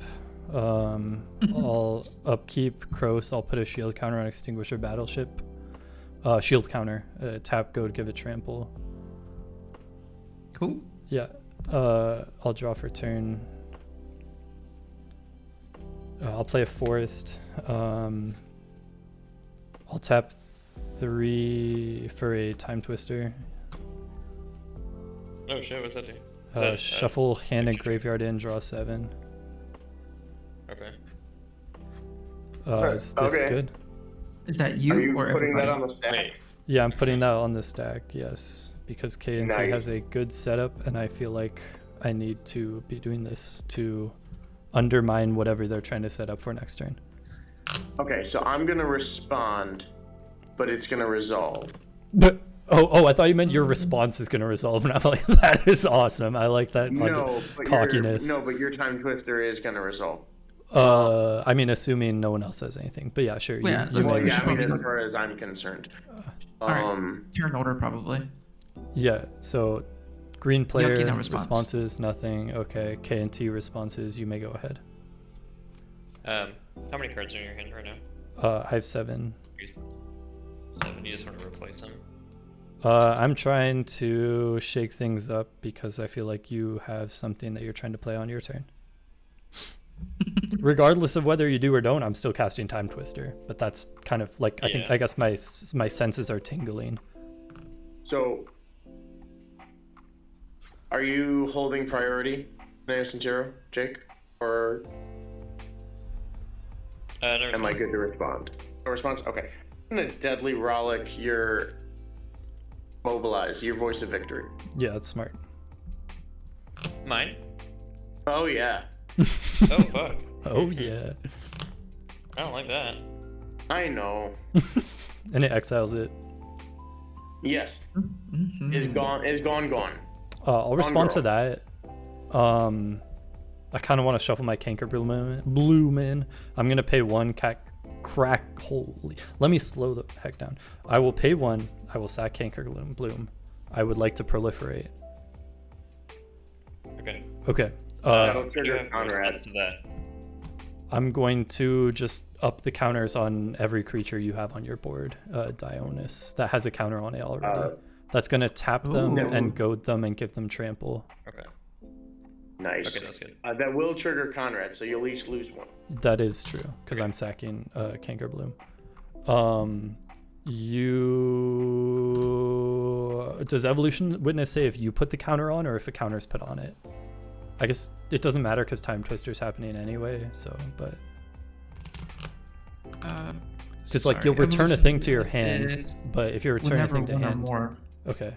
So yeah, Whenever you may counter just return a goes on. permanent to your hand, but your hand's going to get shuffled in. Up to you. Yep. Okay, so I'm not worried what's about on it. the stack? A proliferate, looks like that resolved. Then back down to the Rollick. We can go Do around everyone else? priority on that. I pass on the Deadly Rollick, and then Dionys gets What did the priority. Canker Bloom target? Oh, I just proliferated. Oh, I see. Okay. Yeah. I have a response to the Deadly Relic then. Okay. You can put another shield counter on the spaceship too. You can have 2 shield counters on it. It's all good. Okay. Sorry. They're just putting the counters on. You can go ahead with your response, KNT. Okay, never enough mana in the world. Where's my 7? There it is. 7. Oh. And then did everybody lose the life from Conrad on the Canker Bloom? Oh yeah, I did. 1 life. Yeah. Oh, I guess maybe that was kind of a bad idea because yeah, it'll get shuffled in. That'll be another damage, but oh well. No, Conrad only sees creatures leaving my graveyard. Oh, okay. Shield. Our graveyard gets shuffled into our library there, right? Yeah, it does. Yeah. That is correct. It does, okay. And so we'll technically be able to have a chance to redraw all of our cards. No, Rollick exiles. You'll have a chance to redraw everything except your Voice of Victory. Yeah. Yep, yeah, so. So in response to the Relic, I would like to go ahead and play 1, 2, 3, 4, 5. And I'll cast Perplexing Test. It says return all non-token creatures to their owner's hands. Right. Like you choose the mode and you're choosing non-creature. Yeah. Yeah. Or non-token. Yeah. That's right. Hold it. Okay. I will have a response to that. Yeah, I don't have responses, but that's okay. Yeah. I will sacrifice Tormod to Phyrexian Altar, which will trigger Conrad, and I'll make a black. Yeah. And we take a damage off Conrad. Yeah. And then You might as well sack Wow, we're gonna Conrad shuffle too, everything because you would be shuffling him into your deck, right? So. Unless you am move it to the going- command zone. Yeah, like that's my point. So like, Yeah. sacking him and putting him in command zone is better than just if you have a thing that costs 2 mana, I guess. I don't know your deck. You do you. So everything's gonna go to our hands, and then we'll shuffle everything from our Yeah. board basically into our hands. Yeah, Nice. it's kind of a DIY Turtles in Time or whatever. Which is like, I don't know. And then, yeah, I suppose I'll sack Conrad for a black, and I'll Yeah. just have 2 black floating on Shadow's turn. Yeah, I guess that's a smart call because Maybe I'll have. yeah, you might have something. I will put him in the command zone as Okay, he wait, dies, wait. So yeah, are we good to resolve Time Twister then? and then I'm good to resolve Time Twister. Cool. Well, yeah, this resolves and then. Yeah. That'll resolve about the first, but creatures then, yeah, it's in your hand, and then Time Twister just does it all. Okay, cool. I will I'll move them to choose the command to. zone. move Time mine Twister into the does stay in command zone. graveyard, so that's a thing. Yes. I guess I run 3 cards that can bring cards back from graveyard to hand, so yeah. So everything from graveyard. Yeah, your graveyard and hand and get shuffled shuffled in. Your graveyard and hand get shuffled in. Cool. No Priest of And Titania. then draw there. 7. Priest of Titania was exiled. Yeah. Yeah, that's exiled. Alright. And then Alright. draw 7. Yeah. A full 7. Do you draw 3 cards off the Smuggler Share, or will you just be drawing 1 extra? It'll be 3. Okay. Yeah, maybe I should have hit that. Well, no, because I did that because I wanted to go to his board, and I didn't know his board would get bounced. So that's just out of my control. Okay, fresh 7. Yeah, this hand is decent. I'll play Soul Ring.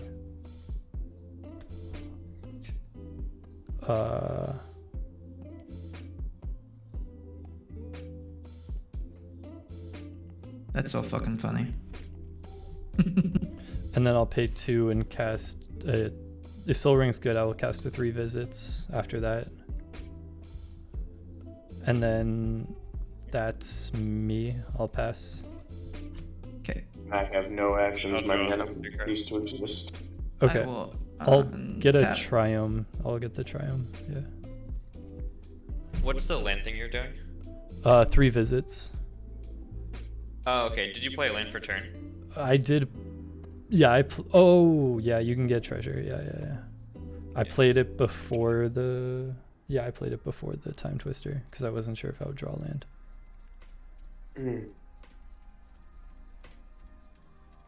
Okay. Untap, upkeep. I drew 1, drew the second. Howling Mine, right? It's still out. That's right. Yeah, Howling Mine's still. Okay. Wait. 1, 2, 3, 4, 5, 6, 7. Actually, I didn't draw any. So 1, 2. Okay. Ooh. Damn, that wastes everything. What do we have out there? A little bit of a tempo swing towards K and T, I guess.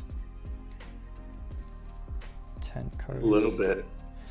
Yeah, the instant seed board wipe was unexpected.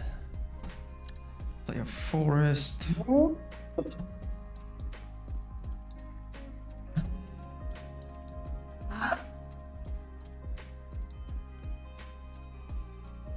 It's always the group hug deck, guys. Let that be a lesson. I have a Mystic Sanctuary, a Keep Watch, a Teferi's Protection. Mystic Sanctuary, Keep Watch, Definitely feel like we can do Teferi something. Protection.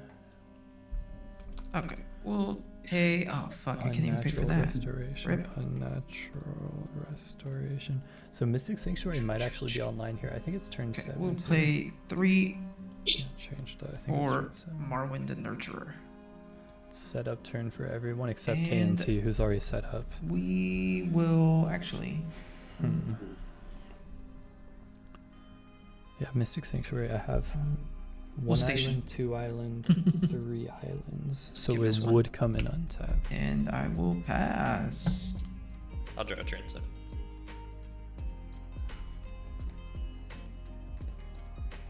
Okay. I will draw 2 for turn.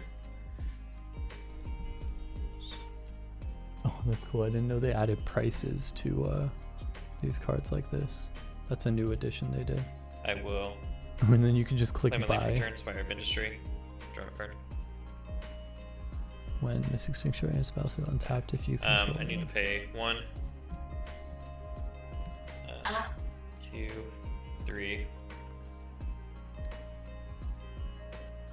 I wonder how that works. 4, But if it works the way I think with the Horn of Greed, then I'm going to try to draw that Time Twister. 1, 2, 3, 4, 5. Yeah, I'll cast a Seaboard Muse. Wait. So they're just going to try to like control the table a bit, I guess. I will pay And hey, good for them. I think they'll be able to with all the mana 1 they here, have. taking a life. For Collective Voyage. Starting with me, each player may pay any amount of mana. Each player searches their library for up to X basic land cards, where X is the total amount of mana paid this way and puts them on the battlefield tapped, then shuffle. So starting with me, I'll pay 1, 2, 3, 4. Select the treasure for 5. So we'll search for 5 at least. I Yeah, cannot at minimum. pay. So, Shadow. 5's enough. I'm good. I'm not gonna 5 pay. is plenty. Yeah, I'm not gonna pay. I'm good. Right, so I guess we search for 5, huh? Alright. Yeah, I could, but Hopefully I have 5, I don't even know. 2. Did they come tapped? Yeah. Yeah, they do. 4. 3, Uh, 4. Ancestry.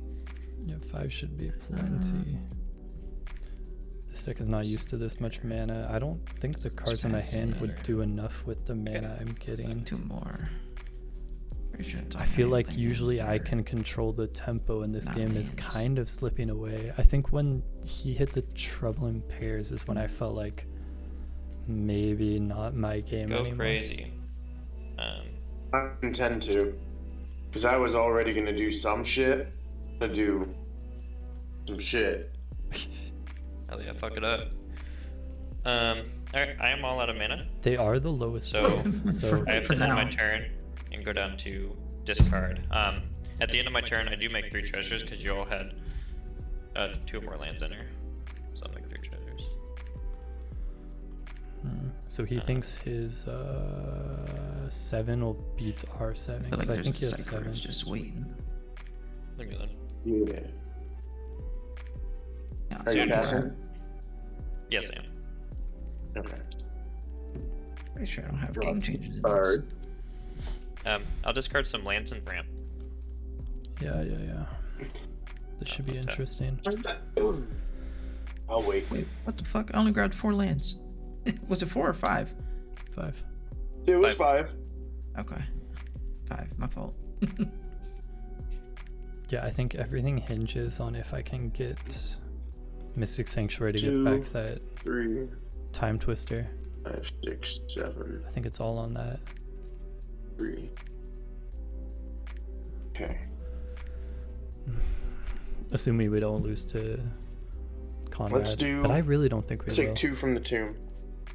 Tapping 3, 4, 5, 6, 7. Mhm.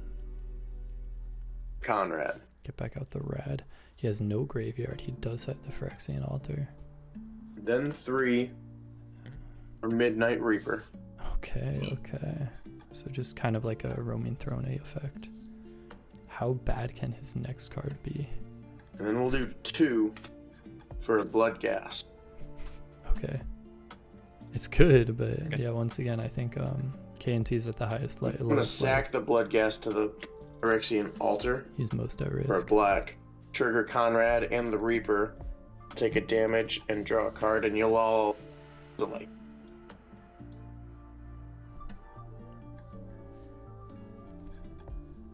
And I'll play a swamp as land for turn and trigger landfall. Triggers Conrad. But And I'll pay 2 really, for Marionette Apprentice. And I'll fabricate a servo. It's mana neutral then, right? that's good. And then I'm going to sacrifice the servo, which will trigger the Apprentice and Conrad. Ew. I'll take 2.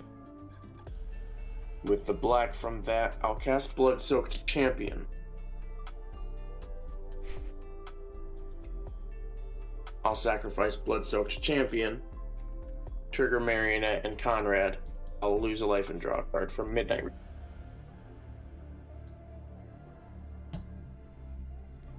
What is Can you cycling at instant speed? Yeah, Can I you what? can. Yeah, cycling's instant speed. Yes. Okay. Yes. I'll respond to that last one by just cycling something. Different for anything. Like a triome or something. That's Um, what you're cycling right now. Yeah, Yeah. I'll cycle a triumph. I'll draw.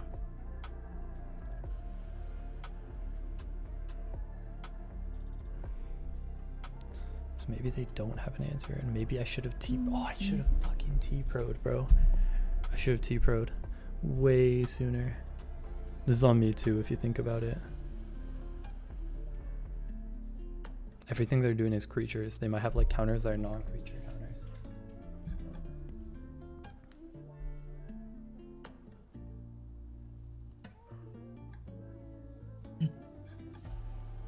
It's gonna hurt.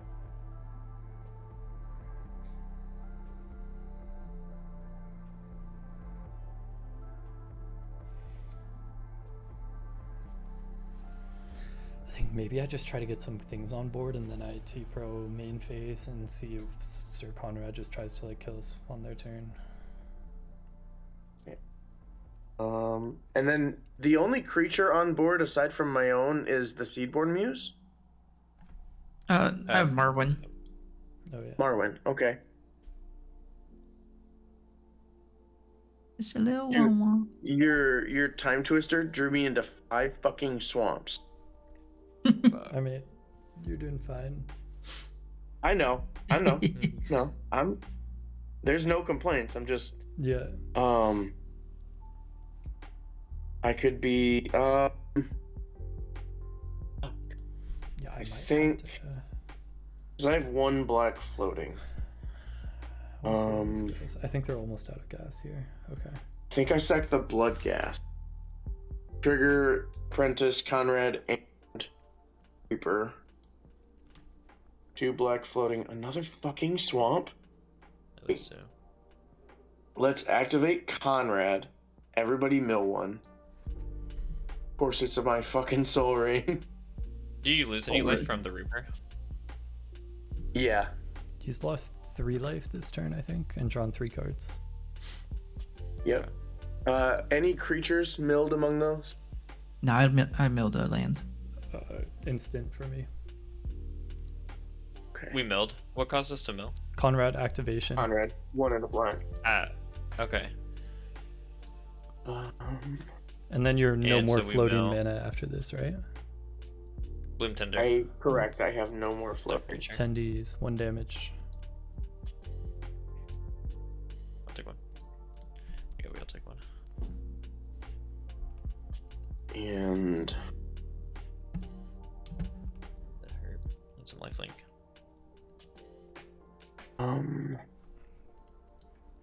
Some lifelink for your 2/4 attacker.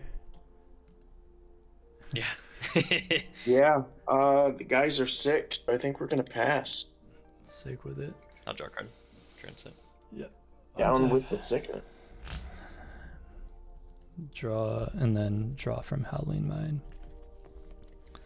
Holy. If I played a Mystic Sanctuary with the Horn of Greed trigger, do I draw after the ETB of putting an instant or sorcery on top of my library? Like, you know, I put Time Twister on top. Do I draw Time Twister, or does the draw happen? I feel like active player triggers happen first, but I could be wrong. I'm not good enough at Magic to know. Oh, I see what you're saying. Because they both trigger off the same event, but one is Not controlled owned by me. Yeah. Not right. Yeah, I think the horn triggers first. I don't. I'm not. I think the super way it works confident. is like one triggers first, but one resolves first, and I don't know like what. I don't know. I like the logic of like the active player's thing goes first, because you can't stack them because it's not your trigger, but like you are the active player. I like the idea of casting Time Twister, but I don't know if liking an idea is enough for me to be able to do it. So let me. I'm gonna ask When in doubt, ChatGPT. ask a judge. You can ask a judge. I'll ask GPT, and we can wait on both. How? Okay. If Yep, an opponent controls a Horn of Greed, and I play a Mystic Sanctuary, I've asked it for advice before, or like a Magic card advice before, and it gave me an answer that made sense. So we'll see. But you know, it is GPT, so who knows? And I play Mystic Sanctuary. Do I get to draw the instant or sorcery? I should, you know, I've been like, I thought maybe one of you would know, so I didn't ask, but I realize now I probably should have just asked like way sooner. GPT.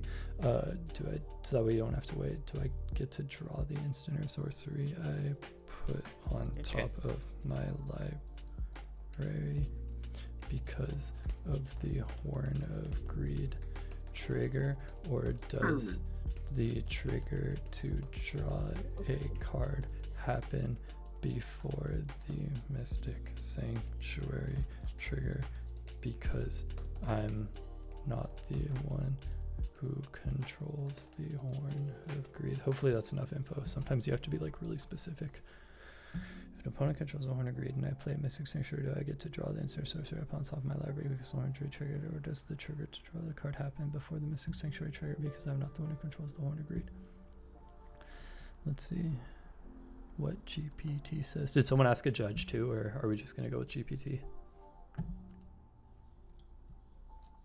I haven't I yet. didn't ask anybody. Actually, I don't think know where the judge call chat sign is. is. I think the judge chat, like they used to be super active and they're a little less. In the normal case, you draw first. You do not draw the instant sorcery you put back on top. Here's why. Horn of Greed says whenever a player plays a land, that player draws a card. And Mystic Sanctuary says whenever the land enters untapped, you may put it. When you play Mystic Sanctuary, untap both abilities trigger before anyone gets priority. A triggered ability is controlled by whoever controls its source when triggered. That means you control the Mystic Sanctuary trigger and your opponent controls the Horn of Greed. When the triggers are put on the stack, nap order. First the active player triggers, then the non-active player triggers. Since it's your turn when you play the land, you are the active player, so your Mystic Sanctuary goes on first and your opponent's Horn of Greed trigger goes on top of it. The top object resolves resolves before the Sanctuary. Aha, yeah, that makes sense, yeah. So, I like it. dude, So you'll GPT draw a is card clutch. and have Time Twister on top. Yeah, so I would not get the Time Twister to hand, and the logic makes sense. It is kind of like what I'm saying, like, yeah, a trigger happens first, but it resolves last. So this happens first, Right. but then yours happens next, which means it resolves before mine. Okay, so do I want to? I don't have a way to draw a card. No, I don't think that's... But do you even still want Time Twister in that case? Yeah, that's like, I don't think so, because I want to play it now, and I can't You play want- it now. 6 swamps? Do I want 6 swamps? How does that... I mean, I do, but Yeah, you do. In your Teamer deck? Or your Bant deck? that doesn't help me, but it's okay. No, it doesn't. I think, yeah, my options are limited. I guess having it on top is better than not having it, but okay, so playing Kros would cost that much, playing that 2 less, so that would cost me 11. 4, 6, 8, 10, 11, and then Kros would cost 4. Okay, let's see here. What am I doing? That's a cast trigger, so that's fine. How much damage can you do on board right now with what you have, Sir Conrad? You can do 3 max. Is that right? Yes. Okay. Here's what I'm gonna do. I'm gonna play the Mystic Sanctuary. I'll put Time Twister on top. I'll draw a card and I'll put Time Twister on top. So I'll draw this card and I'll put Time Twister on top. That doesn't change anything. Then I'll pay 11 and cast Emrakul, targeting Kynaios and Tiro. That's it. You've done it now. 5, 6, 7, 8, 9, 10. What does that thing even do? I control you during your next turn, and then I think you take a turn after that. When you cast a spell, you gain control of target opponent during that player's next turn. So the elf ball player takes a turn, and then I get your turn, and then you get a turn after that.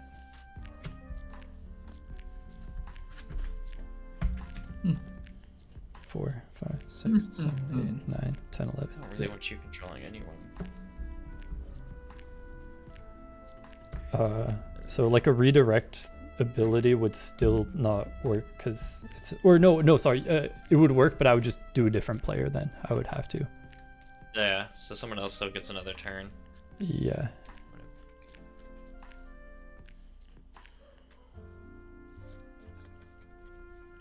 You've drawn the most cards and you have the most mana, so I feel like I would get the most out of it.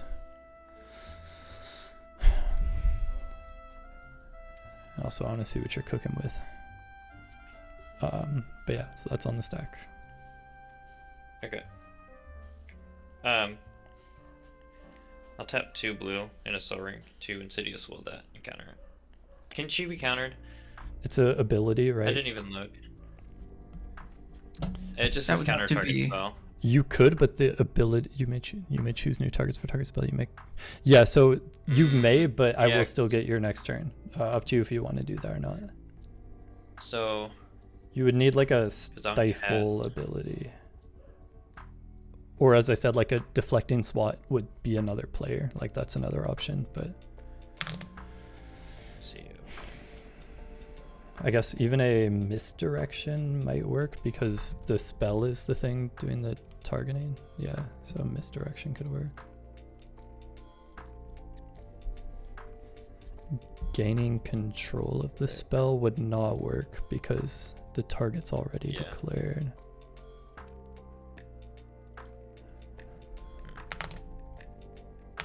Okay.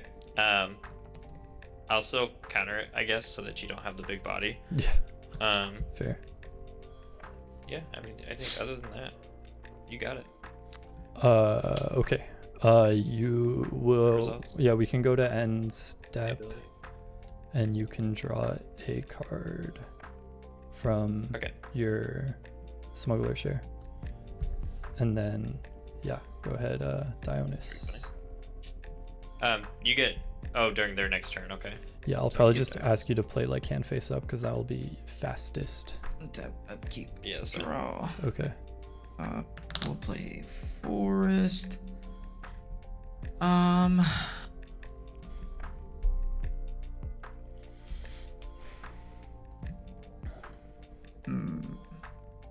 Yeah, I don't know if it's a scoop angle for them, but they probably should because I'm gonna have some fun on their turn with all the things they have. Prevent all of it. Goodbye. I don't think 4, Teferi's 5, Protection's good against Sir 6, Conrad's deck because 4, 6. they would just Mana wait till is my what upkeep Mortally missed. and mess me up. 2 of it is for that. She will get a counter. Oh, okay. Good cheat. I still Okay. have the Mocking I Doppelganger. will tap here, 1. too, so Mocking Doppelganger could be good. 2, 3, 4, 5, 6. Oh, not that guy. Excuse me. Damn. Actually, we'll do 3 first.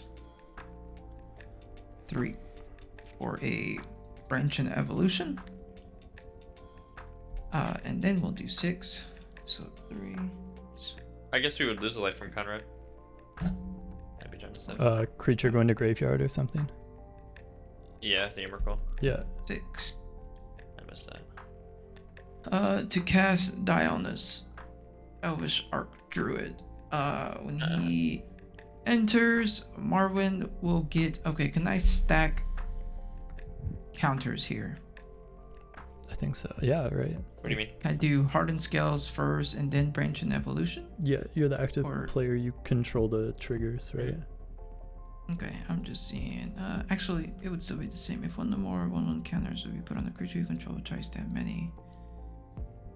So 4 and then 3. I think it would still come out the same. Plus 1 and This one twice would many. do 1, 2, and then 4. 4. So 4. Okay, we'll do it that way. 1 creature coming in, 1 more. Put 2 counters on it, so then doubled 4. Nice. Cool. 4.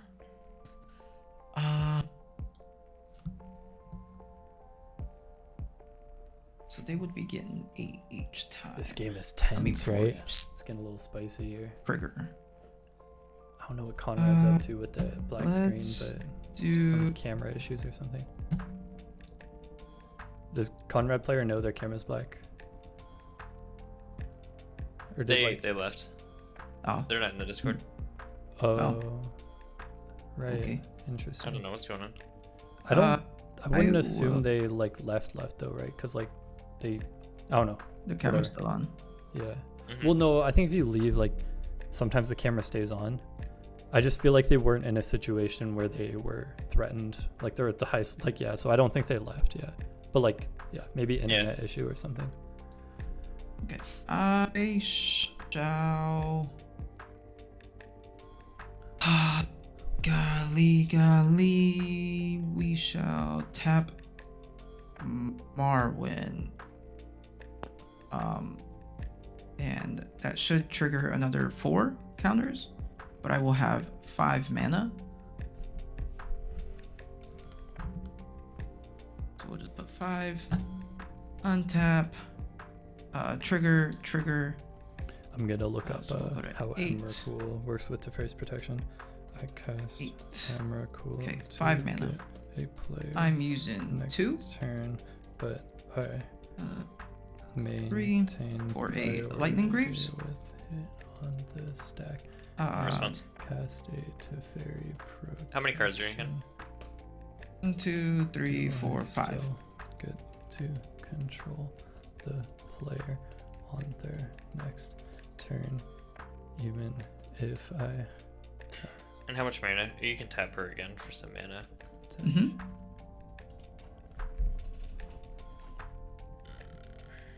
Okay, that resolves. Okay. Cool. It will enter. I'm looking I to see if I will can choose target Dionis.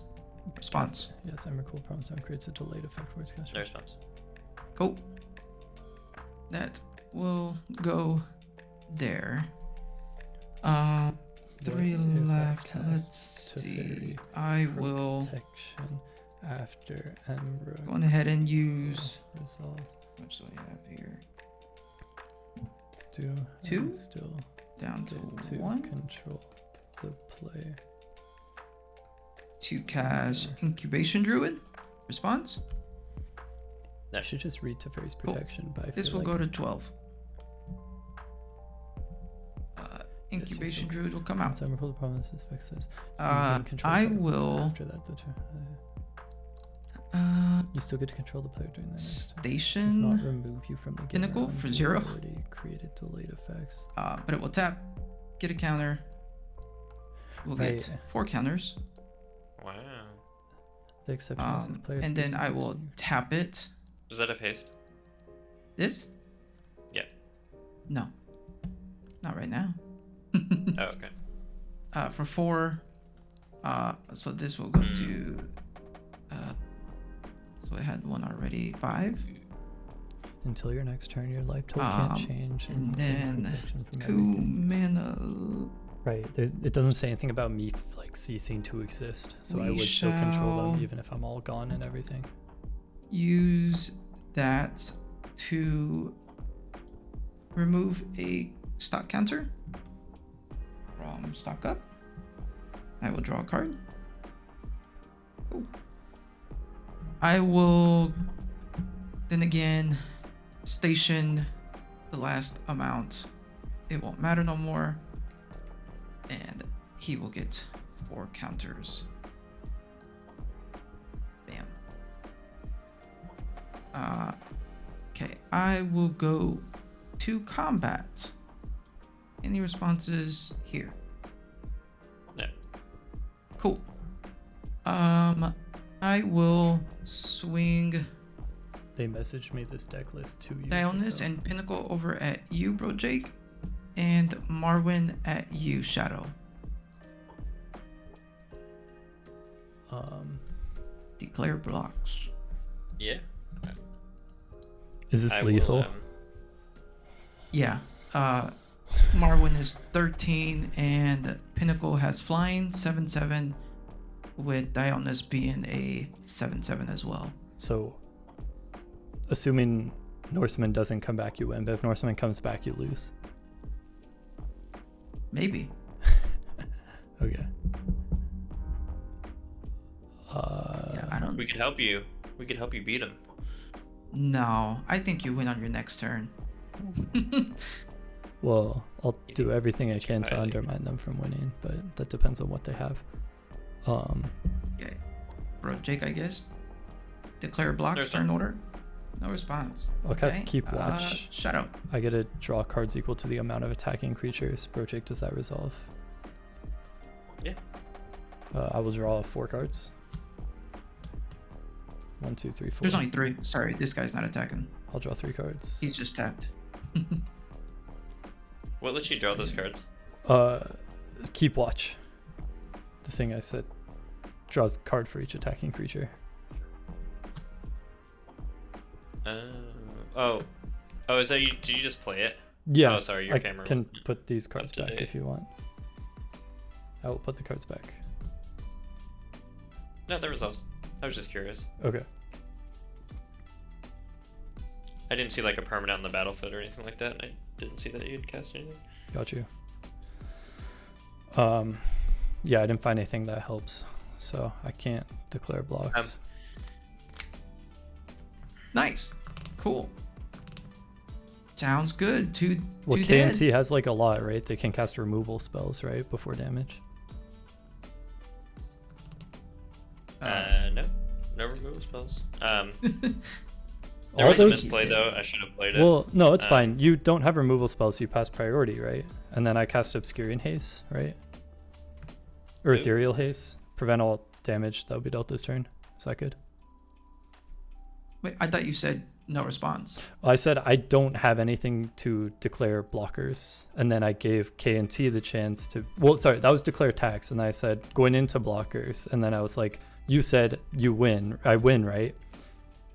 And then I said no, K and T could remove blockers before damage is dealt, and then K and T passes priority. They say no, I don't have anything to remove blockers, so then priority goes to me or attackers, and I do have something at this stage, which is the latest stage before damage is dealt, to prevent combat damage.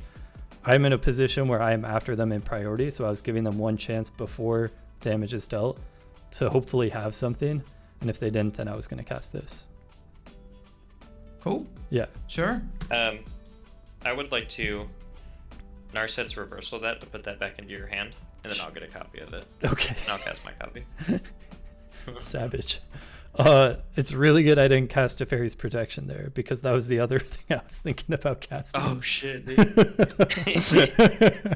I would have been gone and you just get hit. I actually drew the Ethereal Haze off of that spell, so that was good, because if I okay yeah. All right, so damage prevented. That goes in your hand. Yeah. Narset's reversal goes in your hand. Ethereal Haze back to hand. You go to your extra turn. No, on end step you'll draw 2 cards. One from me, one from Dionys. Right? Yeah. Okay, and then you go your turn. If you could just do face up, that'll probably be fastest. I can see your hand and just make some decisions. Tidal Barracuda, that's a good one. Okay. So I just drew those 2. I had these. I have to draw 2 for turn. Sure, yeah. Well, yeah. That gives you quite a bit more options. Okay. Tidal Barracuda, the approach. Yeah. Okay. Put that up here so you can see it. Sphinx's Revelation. Yeah, Ingenious Mastery. Negate. Nice. Silent Arbiter. Okay. Thought Vessel. Sterling Grove. Ingenious Land. Mastery. Land. What was that card? Sterling Grove. Okay. You may pay through 4. If you do draw 3 cards, then the opponent creates 2 treasure tokens and discard 2. If that cost wasn't paid, you draw X cards. Okay. So first up, you can cast Sterling Grove for 2 using the 2 treasures down to 1. Then you can use Spire of... No, you can... do you have any lands that could tap for colorless? What's the one under Spire of Industry? Oh, tap your Soul Ring, flow to colorless. Yeah. These hurt me.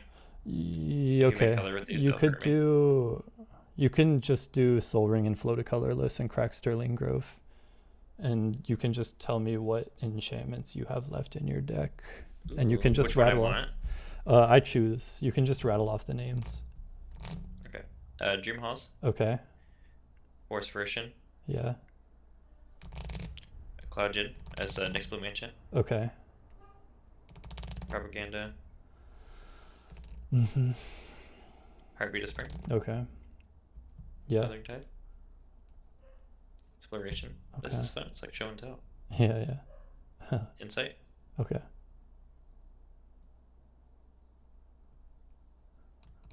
Ghostly Prison. Yeah. Awakening. Oh yeah, it's Seaborn. Yeah. Okay. Yeah. Flash. Yeah. Yeah. Sanctum. Mana Flare. Okay. Ooh, Mana Flare could be nice. Mystic Remora. Okay. You are gonna get turn after this though, so I should be careful. Rites of Flourishing. Yeah. That's it.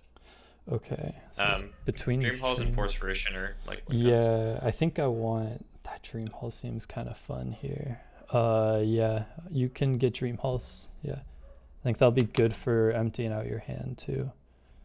So it's like you discard a card that shares a card type, and then you can cast the card for free, right? Or does it share color or card type? It's a color, Shares and a everybody color. can do that. Yeah. Okay, so yeah, you can cast that using your 3 gold lands and your 2. Oh, sorry, this goes on top of my Oh, right. Okay, then you can cast a the one that would make me, what's that called? Ingenious Mastery. So you pay 3 and you draw 3 cards and then the opponent creates 2 treasure. Yeah, you can pay 3 using Ingenious Mastery using the 3 gold lands you have, including starting town. So I guess you take 1 from that. Okay. Do you want these 2 to produce color to deal me 2 damage? Yeah, that's a good call. Yeah. Down to 5. I'll scry 2 and make 2 treasures. I'll put them both on the bottom. Or I would do that, right? No, you draw 3 Or cards and then an opponent creates 2 treasure tokens and they scry 2 because you paid the 3 cost. Yeah. No, yeah, you can draw 3 and then. It's a Exotic Orchard, Awakening, and Dream Halls. Okay, so then yeah, I'll use your 4 blue and the treasure to play Dream Halls. Your 4 blue. It's on your left and right side. Yeah, far left, far right, and then the treasure. You play Dream Halls. Then you can play the Exotic Orchard and draw a card from Horn of Greed.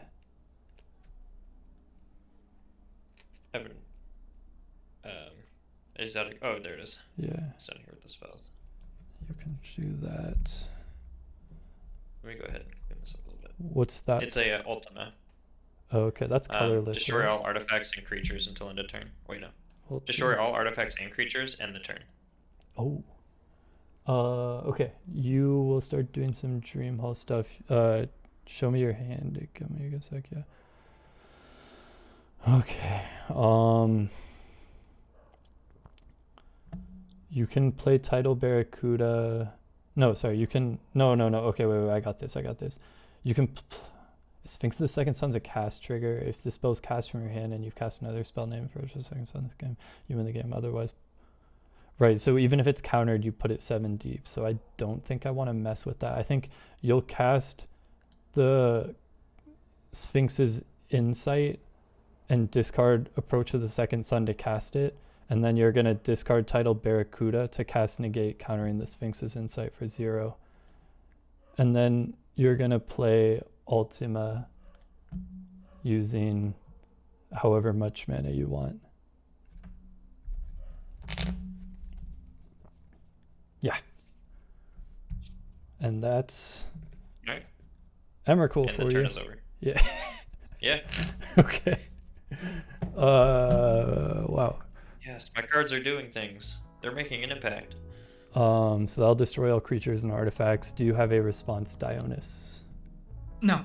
Okay. If the Sir Conrad player was here, I guess some of us would die, but they are not. Yeah. Thank God. Yeah, we're still in this game. Yeah. So there's still that. Oh, Ultima on the stack. No, I don't want to T-Pro out. No, yeah, I'll not T-Pro out. That's fine. Okay. Yeah, go ahead with your turn. Okay. Did you cast the Tidal Barracuda? No, I at any point? discarded it to cast Negate. Okay. Yeah, I discarded it. So yeah. How many cards did you draw? Was it just the one? You scryed 2 and then drew 1. I don't even know if I draw from that. I think it's just scry 2, right? Yeah. Yeah. And then, yeah, I destroyed the treasures because Draw 1 card per turn. they get destroyed. Gosh, you know, that definitely takes some of the wincons out of my hand. We will pay 1, 2, 3, 4. Don't need life or anything.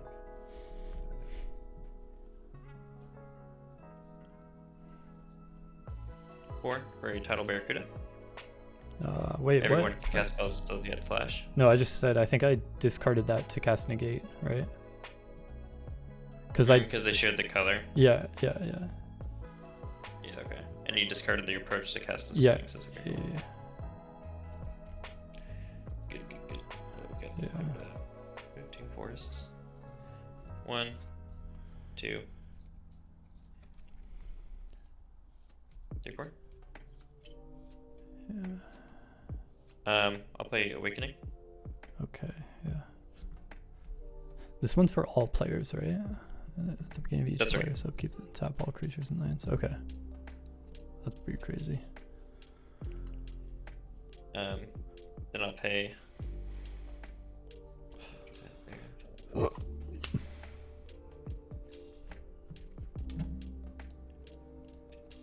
I'll pay 4 to cast a Silent Arbiter. 1, fill X's 1, 2, 3, 4, 5. I'll cast Prosperity. X is 5, each player draws 5 cards. Whew. Yeah. Is that okay? Yeah, it's the dream halls will make this interesting.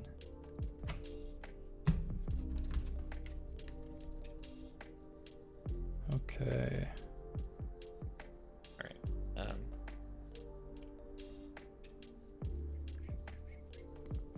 I only have the 3 lands in my hand.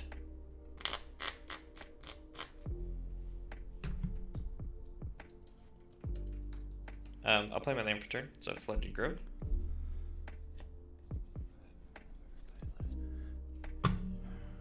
Did you draw your card right because of Horn of Greed? It's gone. I destroyed all artifacts. Yeah, right. Okay.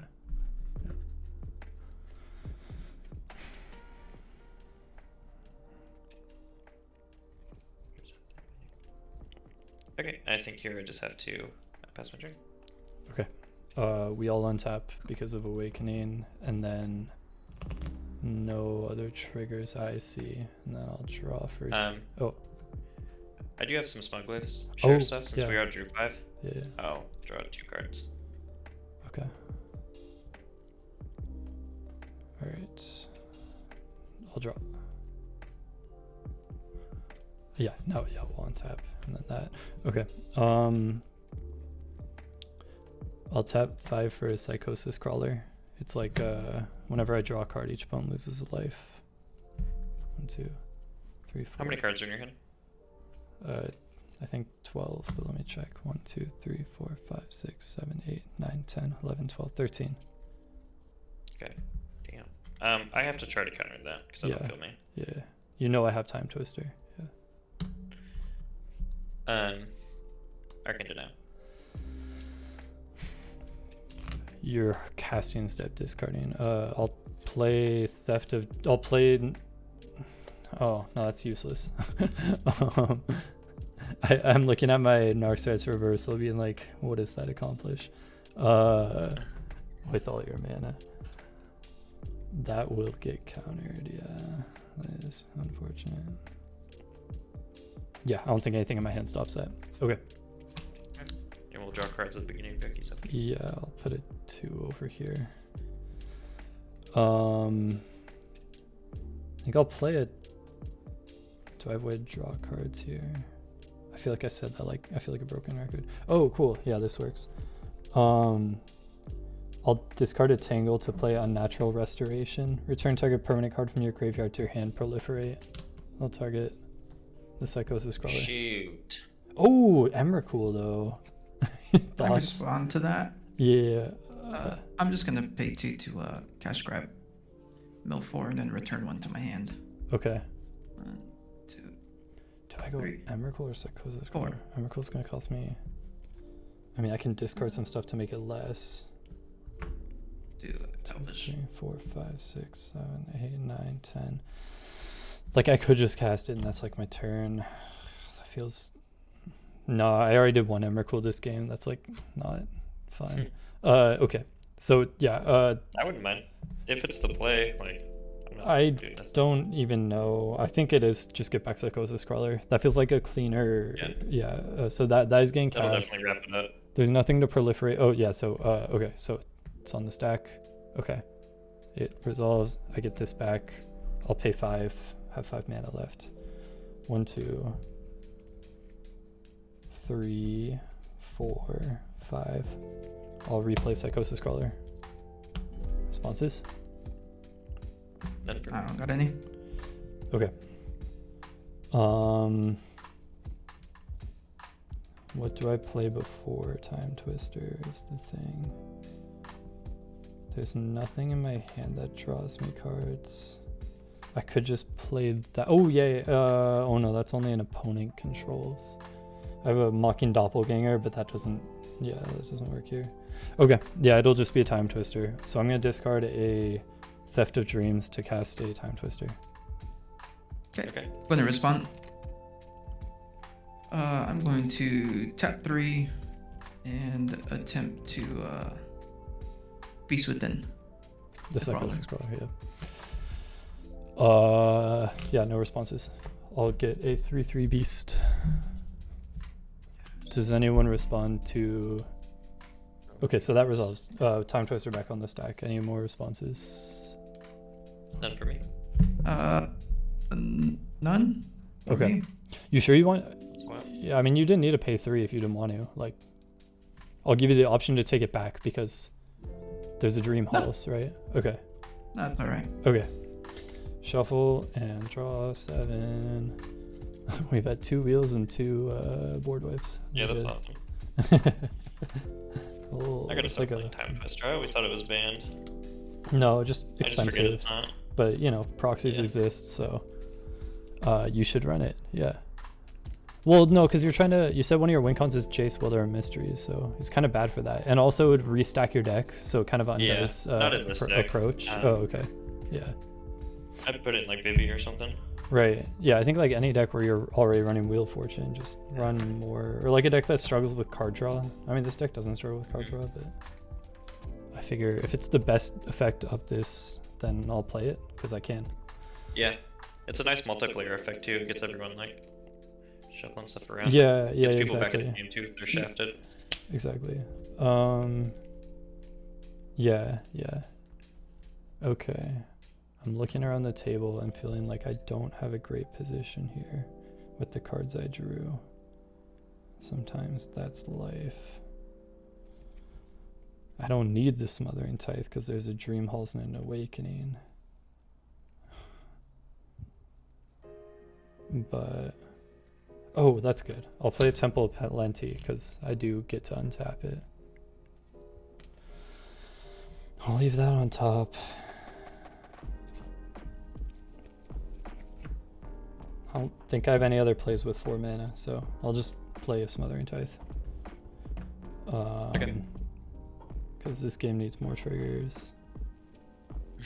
That's all. I'll pass turn. Okay, at your end step.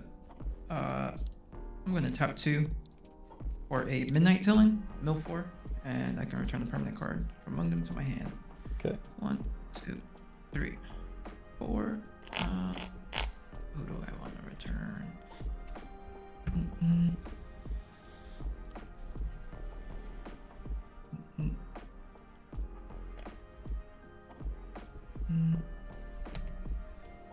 Probably.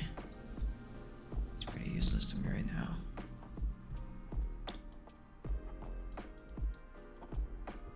Yeah. Grab Evolution Witness. And I will pay 2 to take a counter off of this to draw a card. Smothering Tithe. Okay. Enjoy. I don't think I will. I already have enough mana. I'll draw 2 for my smuggler share. Yeah. And pay. then you will. Okay. Big boy. Yeah, just one card, right? From Yeah, just one. Just one- for turn. Oh yeah, 1 card for turn, and then we draw. I draw 2. You draw 1. K and T. From Arcane Denial. Thank you, from the counter. Yeah. Yeah. And then Smothering Tithe trigger. Untap all their lands. So yeah, you can pay. If you... Do you pay? I'll pay. Okay. Do you pay, Dionis? I'm still gonna remind you guys. No. Go ahead. So I can cast my commander by discarding a card, right? Oh, I think Dream Halls is just from It has to hand. be from your hand. Yeah. That was Is the play it? I was thinking of. But I don't think you can. Because it For doesn't a say it spell. unless it's... Yeah, it just says for a spell. Oh. Okay, you can do it. I wish I could, but I missed that boat. And I have new cards in my hand now, so I can't. Yeah. That's unfortunate. Oh well. I will...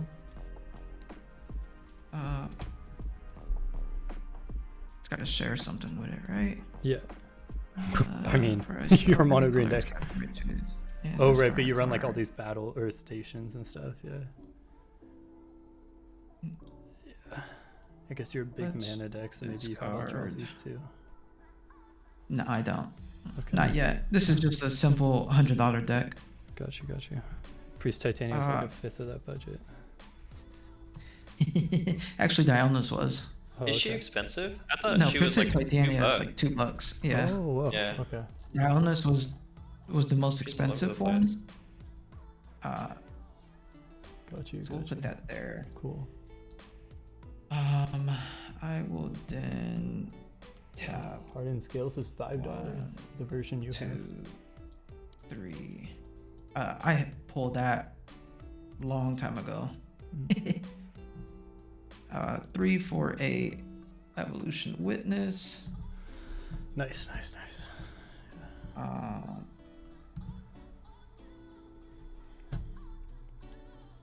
Okay, let's. I'm just gonna mute and say, can we appreciate like the gamerness of this game? This is like a sick gamer I game. Like I didn't get pissed when I think cast we Emrakul. should- People are playing good cards, using the stack right, Oh, yeah, playing that's well. what we should do. This is some good Magic, guys. This is a good game. We will discard Thunder. Like I Whatever messed him his up name with is, that Thunderhawk? Emrakul Gunship. and he just kind of chilled with it. Do you have any creatures right now? Shadow? Yeah, 3/3 Beast. Oh yeah, 3/3 beast. Okay. Discard this to cast Sky Sovereign, console flagship. That's the second most expensive card, which is like $10. But actually, both of these are Wait. $10, and that's 12. Don't know if you can do. Can you do colorless with Dream Halls? Step in the custom. Isn't? No, you Yeah. can't. Okay. They have no. Cool. So then we will Yeah. just actual cost Yeah. him. Saving you a 5. card here. And when it enters or attacks, it deals 3 damage to target creature or planeswalker an opponent controls. We're gonna target the beast. Yep. Beast down. I have not played the land yet, so we'll put our land down. I will go on ahead and crew both of these guys while we're doing it, I guess. Boom. Yeah. They will get 4 counters each. Nope, they don't. Okay. They'll get 4 counters, untap. Sure. Evolution Witness. I'm going ahead and grab Llanowar, Speaker, What's he cooking, right? So he asked about my creatures. and tap 2. Yeah, before you get too deep down the rabbit hole, there is still a Silent Arbiter in play. Just a reminder. Yeah, that's fine. I can't attack anyway. Okay, cool. Llanowar, Lone Speaker. We'll do that. What's my next turn? I And- genuinely think my next turn is going to involve Can't Emrakul attack somehow. anymore. I do have a Just borrowing put 100,000 counters on arrows. there. Actually, Sweet this will name be for a card, by the way. 9, 10. 2 more counters, and If that he is taps his board, that might be what I'm most doing. likely everything I can do. 'Cause none of them have haste, so I will pass. So I'll need to tap them down somehow, which this deck can do if I play Kros somehow. So But get uncrewed. That will just stay there. yeah, my hand isn't quite guess- doing everything I want it to. Pass. Yeah. Untap. What are you doing? Oh, you faster me. Yep. You just drew the 1 card for turn, right? Huh? Yeah, I only drew 1 card. Okay. Besides my Um, abilities, but yeah. I will draw 1 card myself. Smothering Tithe. You got it. Oh, I'm rich. 1. Spots right. Yeah, white or blue. Blue, red, white. Tap here Let's for see your what title the- barracuda. Let's see what the time Is that twister okay? gave him. Actually, I should cast spells that I can cast because you could just be winning off this. If I Return target creature card from an opponent's graveyard to the battlefield under their control with a duty counter on it. For as long as that creature has a duty counter, it's goaded. Can't attack or block a permanent I control. Can't block creatures I control. What do you have in your graveyard, Dionis? Anything that does anything in this scenario? That's like what specifically? They are protecting their turn. They're essentially doing a voice of victory. I don't have anything. I mean, I have Mighty Servant, Oliko, Head Shredder, Corion Explorer, and Midnight Tilling. That's it. Okay, so no creatures that help here, essentially. Nope, no creatures that What help else can I here. cast? Putting a +1 counter on a creature you control. Does that do anything to help here? One of my creatures? No. Yeah. I don't think casting a Tangle here does anything either. Those are the 3 instants I could do. I think if they have it, they have it. This just prevent combat damage. Okay. Yeah. No, yeah, I think you got it. But okay, Okay. you're good on Barracuda. I will Oh, respond to that and defend the rider, targeting Dionis. I will choose target permanent I control, gains hexproof and indestructible until end of turn. Okay. Cool. Does anybody want to cast a blue spell? No. Nope. for what? Oh, to just stop Barracuda? No. Yeah, okay, so that comes out. I will pay 1, 2, 3.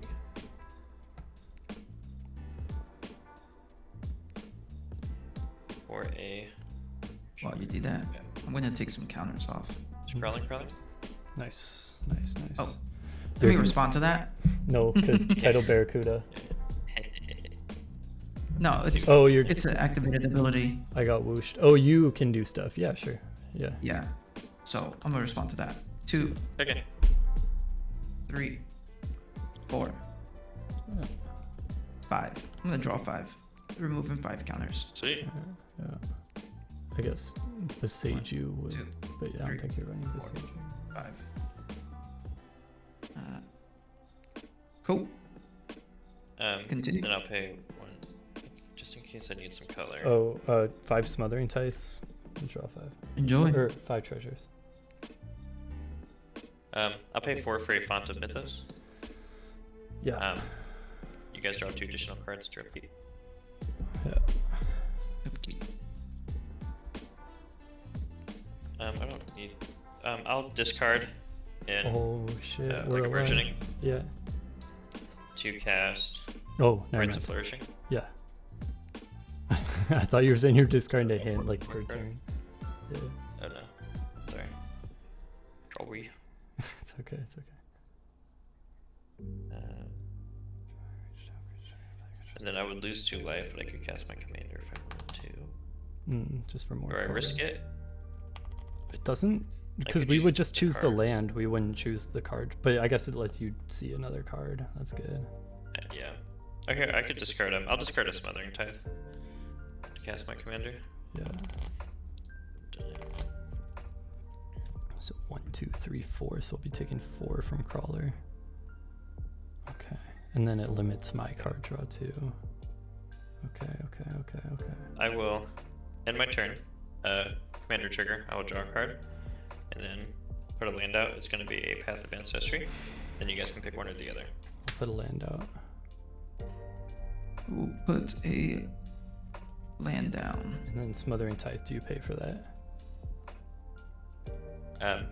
I do pay. Okay.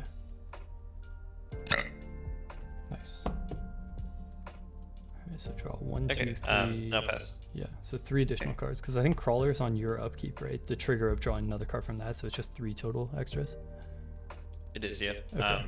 So a few things here. We're all on tap with each other, which is good. Before you draw. Okay. Oh, and I also have a Smugly Shared trigger. Yeah. Because Yuki drew 5 cards, and so I'll draw a card. True. Before you draw, Yeah. or just anytime during the beginning. So I'd you're like to passing? pay- Yeah, I did. Okay. 1, 2, 3. Oh, instant speed now, yeah, right. Yeah. Oh, I can respond too then, because instant speed to everyone. Mm-hmm. I'll pay 3 for propaganda. Sure. Yeah, there's still a silent arbiter, so I'd need to remove both anyway. That's cool. That's nuts. Okay. Okay. Nothing there. So, you may draw. You draw 2 from the font. Yep. 1 from the right, and then 1 for turn. Okay, so I'll take 4. I'll do it one at a time in case I find something I want to use before. So. Okay. Ooh, yeah. 1. No. And 2. Still no. So I'll take 2. 1, 2. And then I'll draw 1 from the right. Take 1. 1. And then I'll draw for turn. And take 1. 1. Okay. We're on turn 10. I update the turns on. I have an overlay. Okay, turn 10. Okay. Let's see. 2 land drops. I drew 1 land, so I could do that. I'm limited to drawing 7 cards. That sucks, but it's what it is. I think I do want my commander out, so I'll go 6 for my commander down to 2 treasures.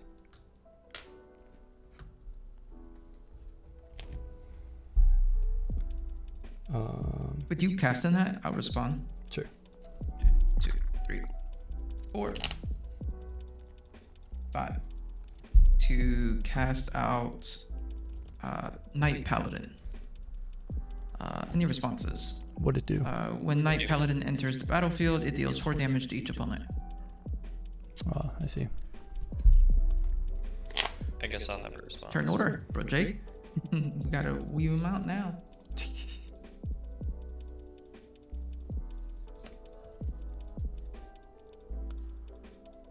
I mean, you'd be at 1. It's not dead. Scrawling Crawler also affects him. Oh, it does? Oh. Yeah. Oh. Oh no, it's opponent. Never mind. Yeah, I think Ally. it's just Sorry. opponents. Yeah. That's the wrong one. One of them does it, like whenever a player draws a card. Yeah, I think those are more in like black-red. Yeah. Stormfist Crusader or something like that. X is 10 for Ingenious Mastery. You would. What does that say? Just everyone draws 10, right? Or you draw 10? It's just you I draw. draw 10. Oh, X. okay. Well, but Dream Halls is a problem. I can't. I can draw cards in response, but I don't want to die, right? Like so. Enters deals. Let's do this. 1, 2. Let me respond to that before you draw. Mhm. Do I want to do that? Oh, I wanna respond actually. Okay. Okay. I'll flash in a Trouble in Pairs, discarding an Immortal Obligation because that will draw me cards on that, and you guys have both only cast 1 spell. Sure. So. Okay. So you would continuously keep losing life. Well, I will get a max It's of just the one time. 2 triggers per 2, player this turn 3. because you guys can't attack, so 4, it will put me down to 3 Okay. life. Yeah. 6, 7 to flash out Pinnacle Killship. This is in response to the cast of Trouble in Pairs, or does Trouble in Pairs resolve? Trouble in Pairs. Trouble in Pairs. Okay, so I do not draw from this. It ain't gonna do anything. It doesn't change your Trouble in Pairs going in. It's just me responding to it to get this out. I just wanted to, what's it called, like, draw more cards, I guess, but yeah, because I draw it on the second spell cast for each player, right? Okay. Anyway, yeah, sorry. Okay. So when this spacecraft enters, it deals 10 damage to up to 1 target creature. I think the Silent Arbiter Whoa, would be. the Scrawling Crawler. The Scrawling Crawler is already targeted.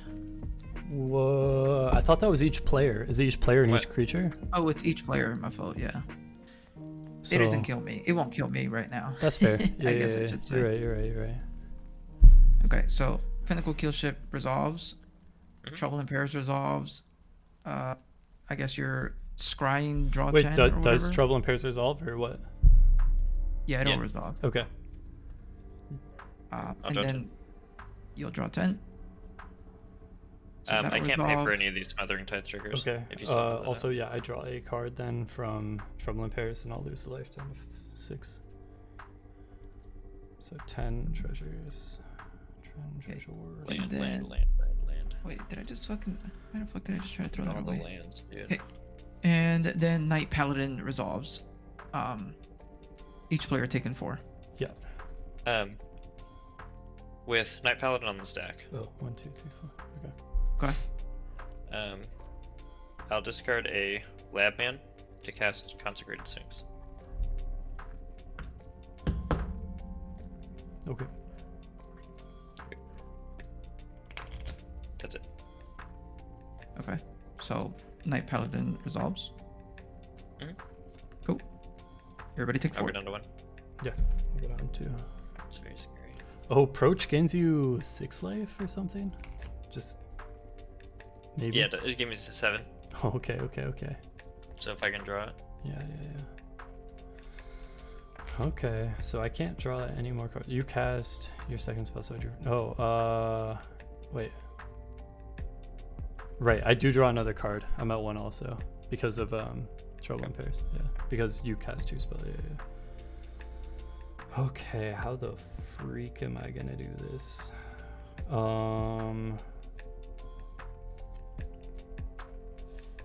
So if I cast one more, No, you are cast 2 Shadow spells. here. That's why you would have to draw a card for me to lose.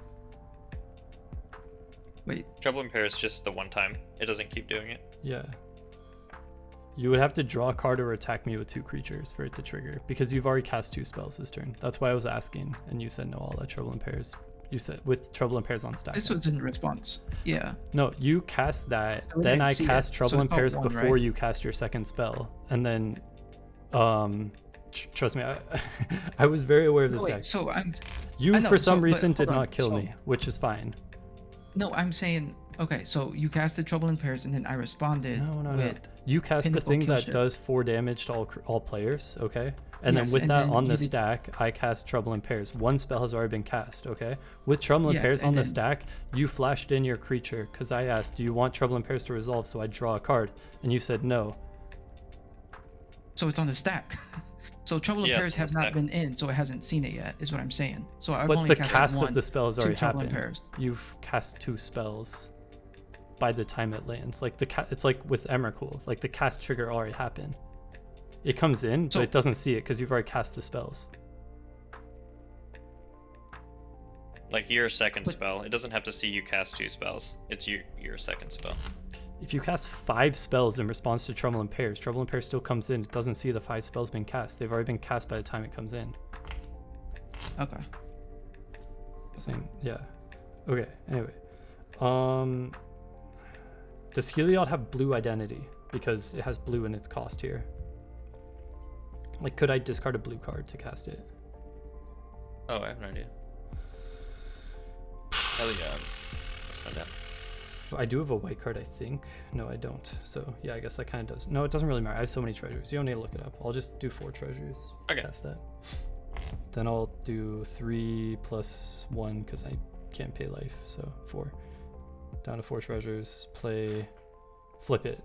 So, I mean, Tidal Barracuda R gives flash, but this gives flash plus cost reduction, I guess. Spells you cast cost 1 less for each card your opponents have drawn this turn. This one I don't know. Does it? I don't think it would see cards that have already been drawn. I'm pretty sure it does not.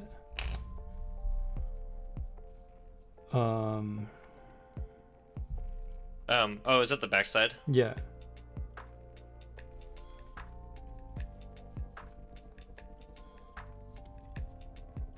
I'm gonna read it. So they had flash. Your opponents have drawn this turn. Yeah, so any cards that they've drawn this turn is a static, like, ability, like static count. And so if we've drawn cards this turn, then he would see it. Okay. So I guess my spells are reduced by. You drew 10 cards, and I think it's just Oh, I that. did? Yeah. Yeah, just 10. Okay. I'll play 3 mana Emrakul. I'll target Dionys, Elvish Archdruid. Okay, I will respond. I will go on ahead and incubation druid, discarding it for a cash grab. Sure. Mill 4, put one into my hand. So 1, 2, Yeah, once again, if you can draw 2 cards, I think I lose. 4.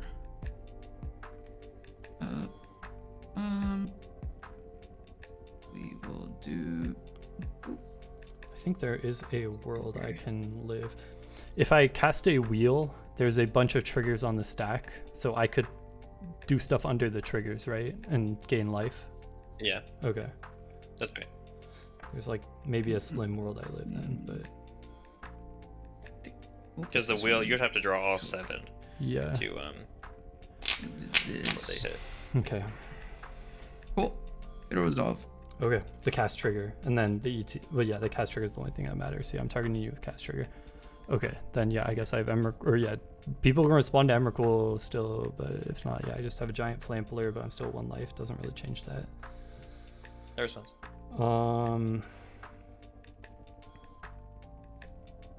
I think yeah, I'm cooked to the draw trigger on your turn, but I guess I'm hoping I'll find a removal spell before you draw for turn. That's what I'm gonna play for. That's my out. Absolutely. Well, for your scrawling crawler, why? We'll see. Okay. Anyway. Because it's fun. Oh, okay. Fair. It's good shit. Okay. I will I should be dead, so this is like pass a turn. bliss. Like this is cherry on top. It's pretty Okay. spicy. Yeah, You guys drew some cards, right? they did not. Otherwise, I would have lost No. 2. Trouble in pairs. I drew Okay. extra, so you will get it from me. I did not have another land come in though. Do you pay for Smothering Tithe? No, you got it. Okay. Yucky, at your upkeep, we all untap with you. Yeah. How many cards do you draw at the beginning of your turn? Yes. Probably 4. Yeah, but before you do that, I want to see if I can use your hand to remove something. Okay. Untap, upkeep. There's no removal. Okay. Okay, so you can draw for. Oh, are any of those? Sorry, wait. Kynaios and Tiro, can you read when they happen? The triggers. The rites of flourishing and the whenever. Oh yes. Bond of Mythos happens at the beginning of the draw step, Okay. and then this one happens at the beginning of the draw step as well. So both of these would go onto the stack. Whenever an opponent draws. Before it. Okay, so you can draw from. But draw. Yeah, you can draw from Rites of Flourishing at the beginning of your draw step. Yeah, you can draw from that. Yeah. So show me the card. Arbor Elf. That doesn't change anything. Before you draw any further, are there any effects on board that are public knowledge that deal damage? Yeah, I guess I can force, or I guess you can force yourself to draw yourself, but there's nothing that, would, you gotta get it to combat. He does damage to target creature or an opponent. There's nothing here that will save unless you get to combat. When it enters, okay, I'm just looking at all your creatures. Do you have any permanents in your graveyard right now? Probably elves and lands. Do you have any land? Yeah. Elf. Yeah, that vehicle kills it.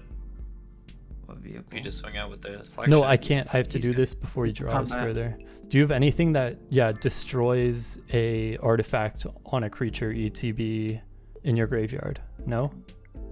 No, I don't think so. Just, check for me, man. No? Oh, I see, because the Trouble in Paris. Yeah. Nope. No. Do you have anything that... Do you have anything that mills cards attached to a creature in your graveyard? No. This deck isn't really for milling. Just to help me grab elves. Okay, because you had that mill effect. Okay, so I'm not seeing anything, and I'm assuming that you're not hiding anything that I should be seeing. This is on my hand. Okay. What does that vehicle next to Arbor Elf do in your hand? Thunderhawk gunship. When it enters the battlefield, create 2/2 white warrior creature tokens. When it attacking creatures I control gain flying. All good. Next card. What does the next card do? No, So- next to the gunship. Sorry. Weather light. Was When it deals ETB? combat damage to a player, look at the top 5 cards. No ETB. Okay, you can have a Font of Mythos to draw 2 cards, and then I'm probably going to be responding to that with the Echo of Aeons because I'm trying to not lose. I'll draw Okay. 4. Yeah, Consecrate Sphinx. Okay, when it attacks or blocks, you draw a card, and then was that just a elf? Okay, Leaf Glider, cool. That's enough. All right, I'm gonna try to cast Echo of Aeons. It's What does it each do? player shuffles their hand and graveyard inside library and then draws 7 cards, and it has flashback, so I could do it again from graveyard. I'm gonna discard a borrowing 100,000 arrows to cast it, which is just a draw spell. Okay. Turn order Oh, responses. sorry, I'm doing this on top of Consecrated Sphinx trigger to draw 4 cards because that would kill me too. Okay. Yeah, and I have a cost Um, reduction of 6, I guess, so I should just tap 2 blue to do it Respond to actually. Okay. Yeah. Okay. Does anyone want to respond to Echo of Aeons, which is shuffle and draw 7? I can't do anything, so Tiro's. I might as well go ahead and get some of this stuff out since I'm losing it anyways. I will discard a. Keep in Seat time. mind, if you do something to draw cards here, I lose. So you could kill me by responding, you know? Okay. Yeah. Unfortunately, I believe I do. Seed time for exploration. And then do I have any white? And what did you cast, Shadow? Just a Echo of Aeons. It's like shuffle. It's Time Twister, but 6 mana instead of 3. Prison. Okay. That's all I got. Okay. Goes to prison exploration. So Echo of Aeons. Okay. I will. Yeah, no, there's nothing I care about here. Okay, we can shuffle and draw 7. Okay. In your case, it'll be 7 times. I don't know. You'll get 2 per player, so you'll get Okay. so 21. Maybe. Is this the same as Time Twister? Yeah. What do we shuffle in? It is, except Echo of Aeons also has flashback, so if I don't find an answer here, I might be doing another. No, I think it resolves. Would I it- don't think I could Okay, flash so it back hand in in response. Yeah. I have 2. So I have the 2 Consecrated Sphinx triggers on the stack currently. Yeah, you'll be drawing a lot more than 7. 7 times 3, right?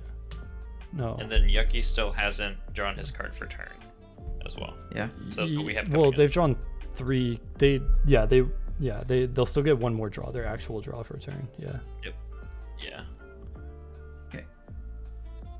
Okay. So shuffle up here. Tamiyo's, We all draw 7. Marwin. Yep. So I draw 7, he draws 7. You draw 2 per player, so you'll draw 14 additional 7. cards. Yeah. 21 total. So there's a bunch of triggers now to kill me on this deck, so I would have to. It's 2 per card. So 1, 2, 3, 4, 5, 6, 7. You drew 7, so I'll draw 14 for you and then 14 for him. For Okay. Yucky.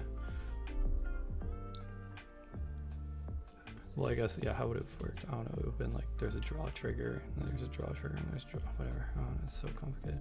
Okay. There's an insane cost reduction on all my spells. Is okay, just so I know for future, Yeah. would it not have to be like after the first draw for Scrawling Crawler? Because it's whenever an opponent draws a card. Oh, you do have. Sorry, so you lose Wouldn't you 1 have to life. respond to that? You lose 1 life for sure. And then there's 2 life loss trigger on the stack on top of now 7 more.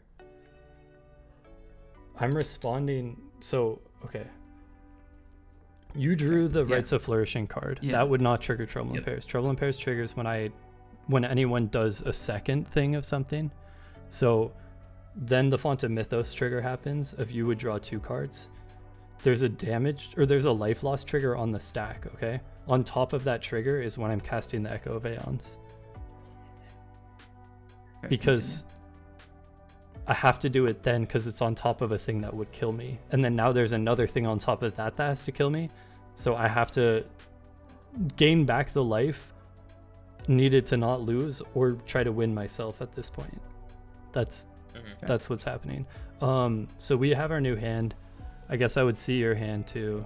There's Before no we get removal. deeper, because I do control it, doesn't really matter. I do have a thing that will save me, I think, so I'm gonna try to push for it. I'm gonna cast Psychosis Crawler, which is cost reduced by a huge amount. Is there a response to Psychosis Crawler? Yes. Okay.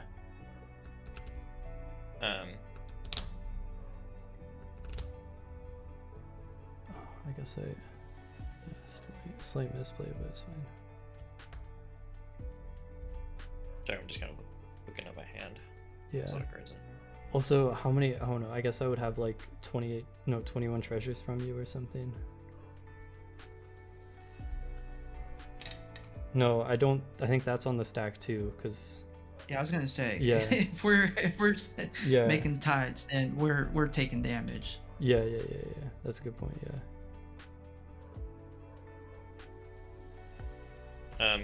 I'll cast or I'll discard a Blue Sun Zenith to cast Enter the Infinite.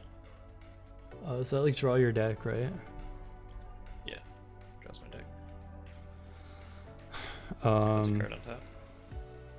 Psychosis Crawlers lose life, not damage, right? Draws a card, loses 1 life. Okay. Yeah, that's right. It's just Yeah. lose 1 So life. my damage prevention doesn't stop this. Do you have anything in your hand that stops this that I would know, or that you think benefits this scenario? Because I think they would win with approach here. Well, I guess you can let me win. Flashing out Surge Hacker. What does that do? What does that do?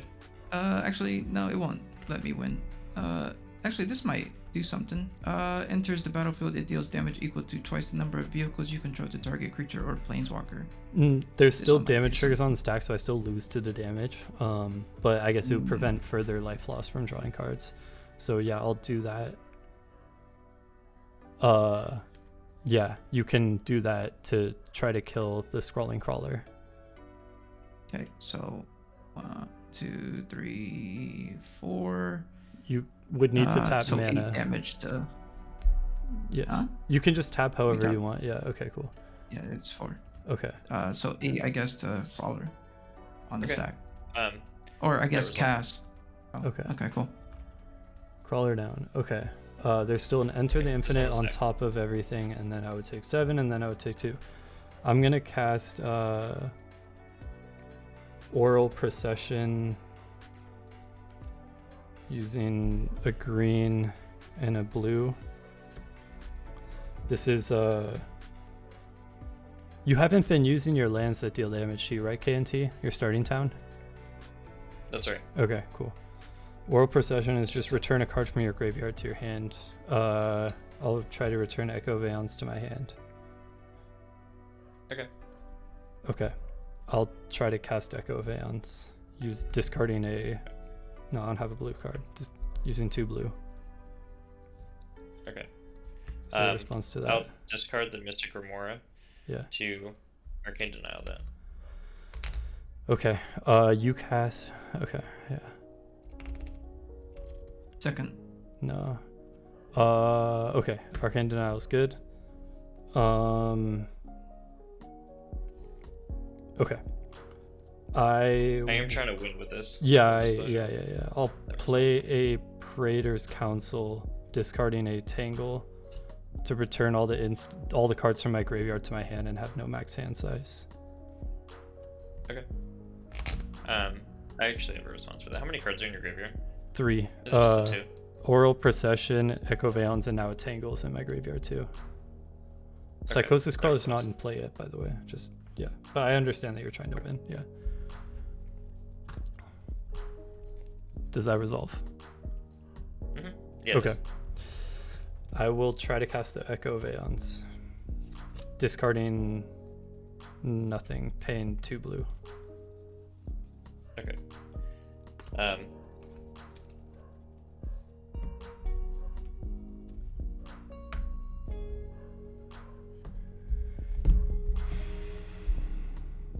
I will go ahead and discard a Force Fruition, casting Labman.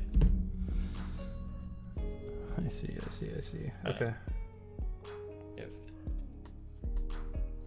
it's okay. Laban's good.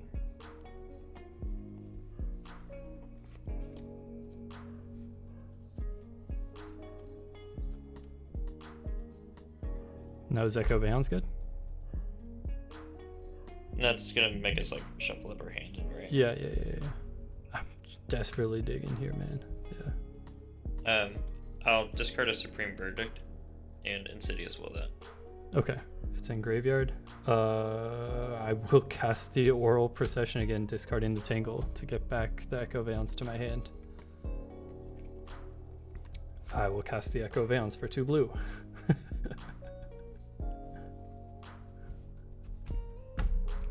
Responses?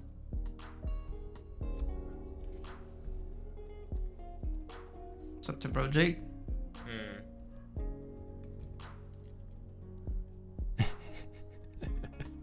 Yes. I will pay 2 to cast a doubling cube. Yeah, Actually, doubling cube. Yeah.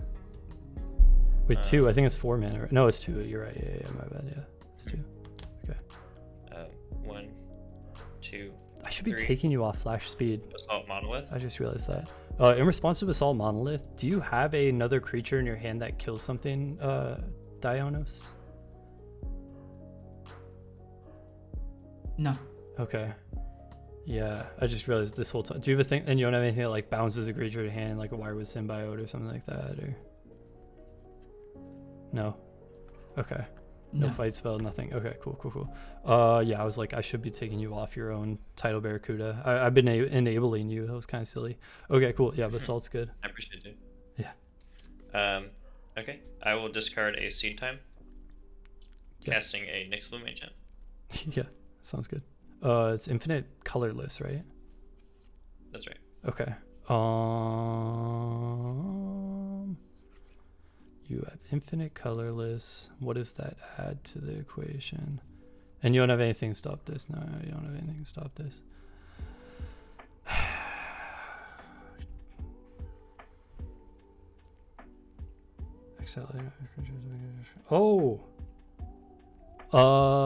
Yeah. I respond by casting a Morningtide's Light, discarding an Ethereal Haze. Exile any number of creatures at the beginning of next end step, return them to the battlefield tapped. Targeting your Consecrate Sphinx, your Labman, and your Tidal Barracuda. Okay. And so you're wanting to exile those? Until the end step, until Dionys's end step. I was like looking at this more as a fog effect and not as a yeah. And this one here is a on the stack, right? Yeah, I would do Nyx Bloom, but it's on the stack, yeah.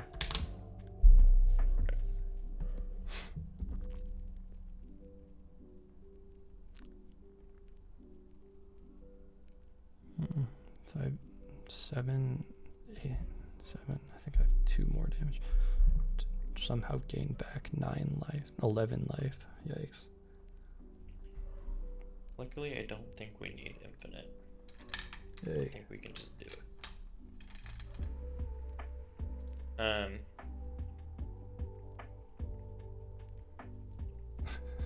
This is so silly.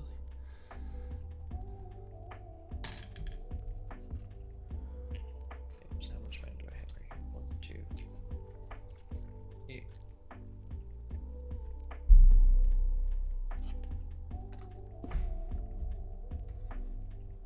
Exile Morningtide's Light if it resolves. Yeah. So in response to that, I'll pay 1 for a Soul Ring. Okay.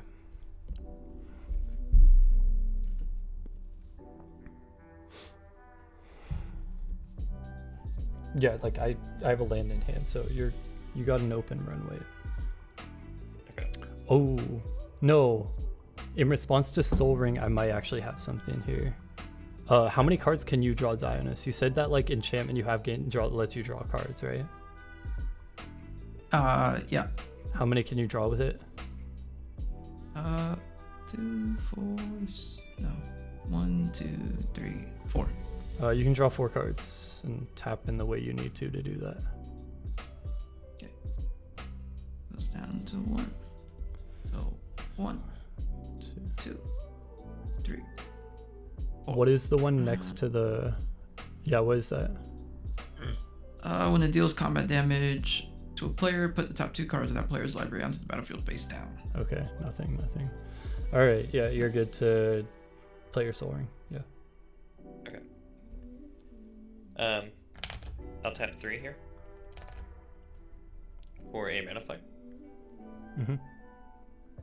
Mine's tap for double. If that's okay. Yeah.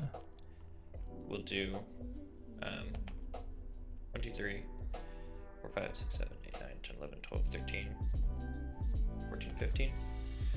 I'll use the 3 colors to tap here. And so 1, 2, 3, 4, 5, 6, 7, 8, 9, 10, 11, 12. 24 mana in my mana pool. Oh, you do have that freaking card. Yeah, the end of turn one, right? This one will be. So I have 24 mana. Oh, but that'll destroy the doubling One of it for cube. the additional cause it. So Yeah. 24, 23. X is 22 to fireball you both. Oh, that too, yeah. Is there anything I can do? No, all this is in my graveyard. Praetor's Council's exiled. You're doing a fireball. Yeah, it's on you. I don't know what you have in your hand. If you have anything you think stops that, then Godspeed. No? Alright. Okay. Damn, God, sweet game though. oof. Like, this game started and Porter's ended draw, too. very differently from how I thought it would. So, cool. That's why I love Magic, man. Yeah. Good stuff. Thanks for running through that. I like this when the stack gets like that and we just all like trying to solve the puzzle. Yeah, right. Okay, alright, take it easy. Give me that guys. one guy left. It would have ended sooner. Yeah, you have a good one. Oh, yeah, Have a good one, right. guys. Yeah, it's Sir Conrad would just dunked on us. Alright, I guess. Yeah. Back to this. Cool, yeah, I mean, Kynaios and Tiro is always going to make games go differently from how you expect they will. And so it's hard to talk about how my deck performed when I had so little control over the game. That being said, I mean, I gotta see some of my ads put in some work. I like when I can add cards to a deck and feel like every ad was making the deck better. I'm seeing what else we got. I don't like that I had to wheel so much that game. Like, that's not really what I want this deck to be doing. But there I was wheeling away. Fractured Identity. It did exactly what I wanted. There was a lot of board wipes that game. I don't like when games have a lot of board wipes either.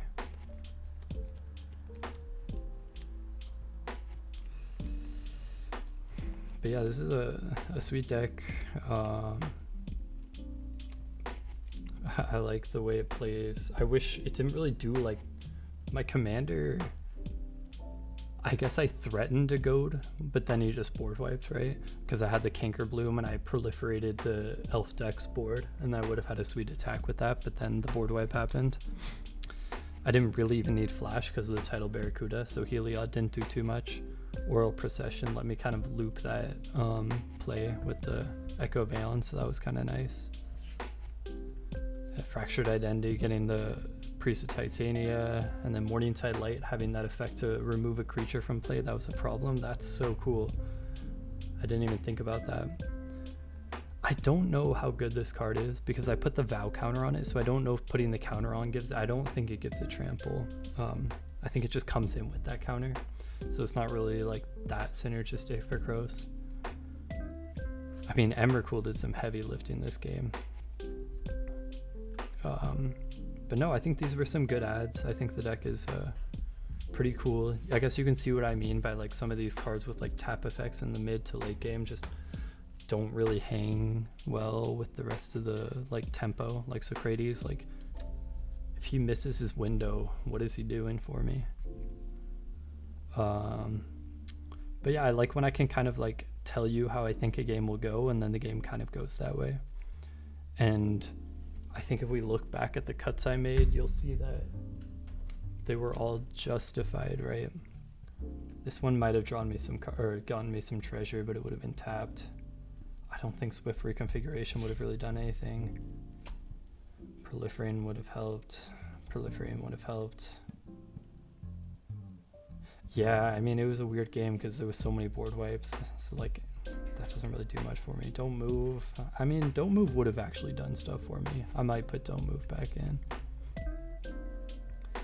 Timon wouldn't have really done anything. And oh, I was hoping I would have drawn into Healing Technique, and I guess I didn't even have it. So I think that game Healing Technique would have been nice to have. So I'm not really going to do it on camera because this has already been a long enough video, but I do think I'm going to make room for Don't Move and Healing Technique again. But yeah, I hope you like this deck. I hope you found it interesting. It's kind of a little different from other Bant decks you might have seen. I have a lot of fun with it. That's for sure. Yeah, I look forward to seeing what y'all have to say in the comments, and have a great rest of your week. Thanks, and bye. Alright, Twitch, I think I'm gonna head out. This game was way harder to think than I thought it would be with all that instant speed stuff. It's a lot of fun though. It was a really good time. I liked that stack near the end. Maybe I should have given him a Dream Halls with the Sterling Grove. Maybe I should have gone for like something less permanent. I probably could have done more with his turn too, like drawn more cards and looked for more things to mess him up. But yeah, that's crazy that even through that Emrakul turn, he still recovered pretty well. Yeah, this is a super fun deck. I'll probably be playing some more with it now that I made some upgrades, and I don't have to just stare at it and be like, ah, I wish I could play this, but I haven't upgraded yet. I don't know. All right, peace out. I'm out.